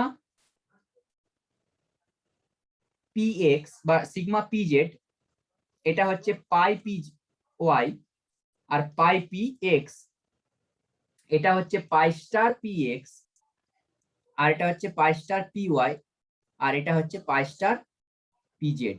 বল এটুকুটা বোঝা গেছে? এই জায়গাটা একটু মনে রাখতে হবে, কারণ এটা একটু মানে ক্যাচর জায়গা। এখানটা হচ্ছে নাইট্রোজেনের ক্ষেত্রে আলাদা হয়, অক্সিজেনের ক্ষেত্রে আলাদা হয়, দুটো আলাদা আলাদা হয়। ঠিক আছে, তো এই পিটা একটু মনে রাখতে হবে, নাহলে কিছু করার নেই। যে পি পায়ের ক্ষেত্রে নিচে হচ্ছে তোর সিগমা ক্ষেত্রে তো নিচে হবে, আর পাইটা উপরে হবে অক্সিজেনের ক্ষেত্রে। সিগমা নিচে পাই উপরে, তার মিরর ইমেজটা উপরে পড়ছে, পাই নিচে সিগমা উপরে। ঠিক আছে, এখানে ধরে নে মিরর আছে, তাহলে মিরর ইমেজটা উপরে পড়ছে, যে হচ্ছে আমার সিগমা পাই পাই সিগমা। ঠিক আছে, এইভাবে ধরে নিই। এবারে এখানে কি করবি, ইলেকট্রনটা ফিল আপ কর। ইলেকট্রনটা ফিল আপ করলে তোর কি হবে, না হচ্ছে এখানে ইলেকট্রনটা ঠিক ছিল আমার, যে এখানে 6টা ইলেকট্রন হবে টোটাল, তাহলে 1 2 3 4 5 6, 1 2 3 4 5 6, আর এখানে 7 8, টোটাল 4টা করে ইলেকট্রন আছে। তাহলে দুটো 4 4 8 হচ্ছে। তাহলে অ্যান্টি বন্ডিং এ আমার 6টা ইলেকট্রন আছে, আর হচ্ছে বন্ডিং এ আমার আছে তোর কত, না হচ্ছে 10টা ইলেকট্রন। ঠিক আছে, এই হচ্ছে আমার ক্যালকুলেশন। আমি N2টাও করে দিই, দেখ তাহলে বুঝতে পারবি না। N2টা করে দিচ্ছি, দেখ তোদের কাজ হচ্ছে O2 plus O2 minus N2 plus N2 minus করে রাখি। তাহলে N2টা আমি শর্টে করছি, শুধু আউটার মোস্ট অরবিটালটা করছি।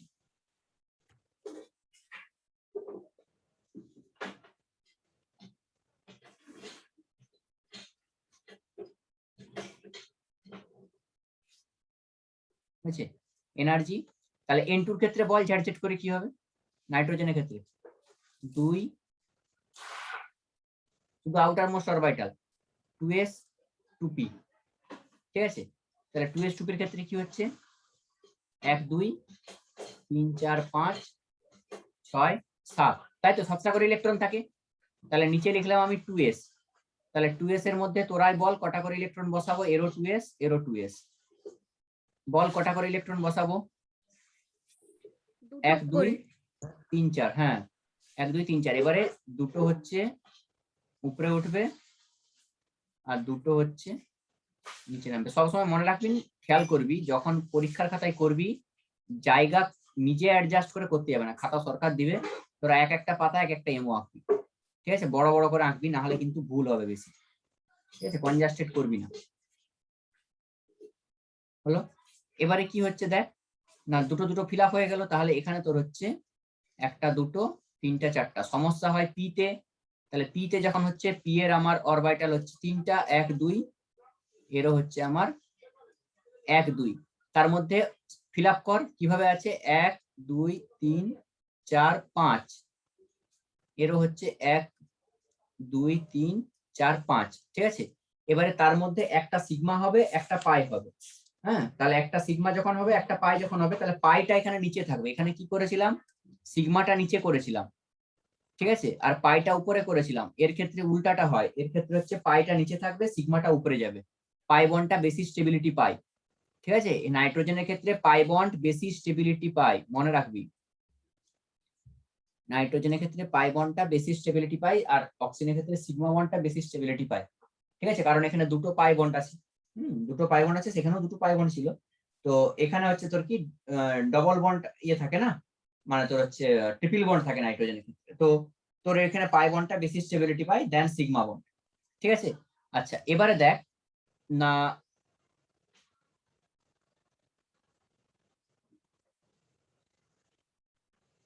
হয়েছে,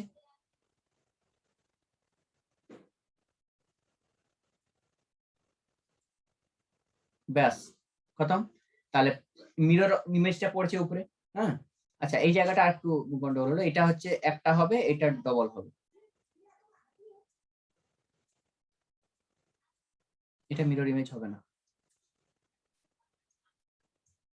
ঠিক আছে, তাহলে পাই সিগমা এগুলো একটু মনে রাখবে, এইভাবে অর্ডারে মনে রাখি যে নাইট্রোজেনের হচ্ছে পাই সিগমা,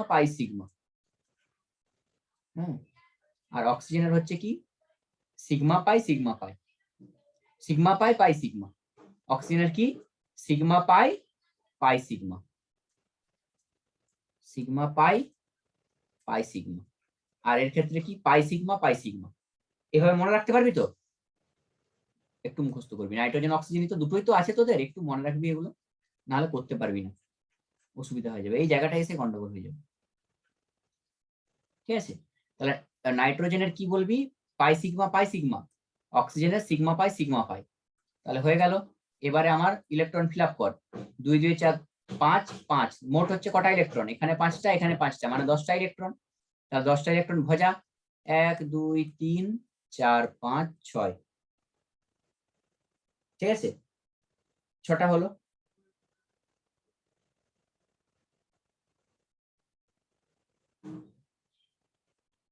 এটা 3টা ইলেকট্রন আছে তো, একটা করে কম আছে, তাহলে 6টা ইলেকট্রন বোঝা গেল। বুঝতে পারছিস, নাইট্রোজেনের বাইরে 5টা ইলেকট্রন থাকে, তাহলে হচ্ছে তোর এখানে 3টা এখানে 3টা, তাহলে 6টা ইলেকট্রন বুঝে গেল, হয়েছে। তাহলে ব্যাস এগুলো খালি পড়ে থাকবে। অবশ্যই এখানে লিখবি এটা সিগমা 2s, আর এটা হচ্ছে সিগমা 2s স্টার, এটা হচ্ছে পাই 2p, যা হোক একটা নাম দিলি, এক্স ফেক্স দিয়ে দিলি, এখানে পাই 2p ওয়াই, এটা হচ্ছে সিগমা 2p জেড, এটা হচ্ছে পাই স্টার সিগমা স্টার। ঠিক আছে, এভাবে নামগুলো দিবি, বোঝা গেছে। এবারে বন্ড অর্ডার ক্যালকুলেশন কি করে করবি, বন্ডিং কটা আছে না, বন্ডিং আছে কটা, 1টা 2টা 3টা 4টা, তাহলে 4 দুগুণে 8টা বন্ডিং ইলেকট্রন, আর 2টা হচ্ছে অ্যান্টি বন্ডিং ইলেকট্রন, তাহলে 8 - 2/2 মানে হচ্ছে 6/2 মানে 3, তাহলে নাইট্রোজেনের বন্ড অর্ডার কত 3, বোঝা গেছে, N2 এর বন্ড অর্ডার 3।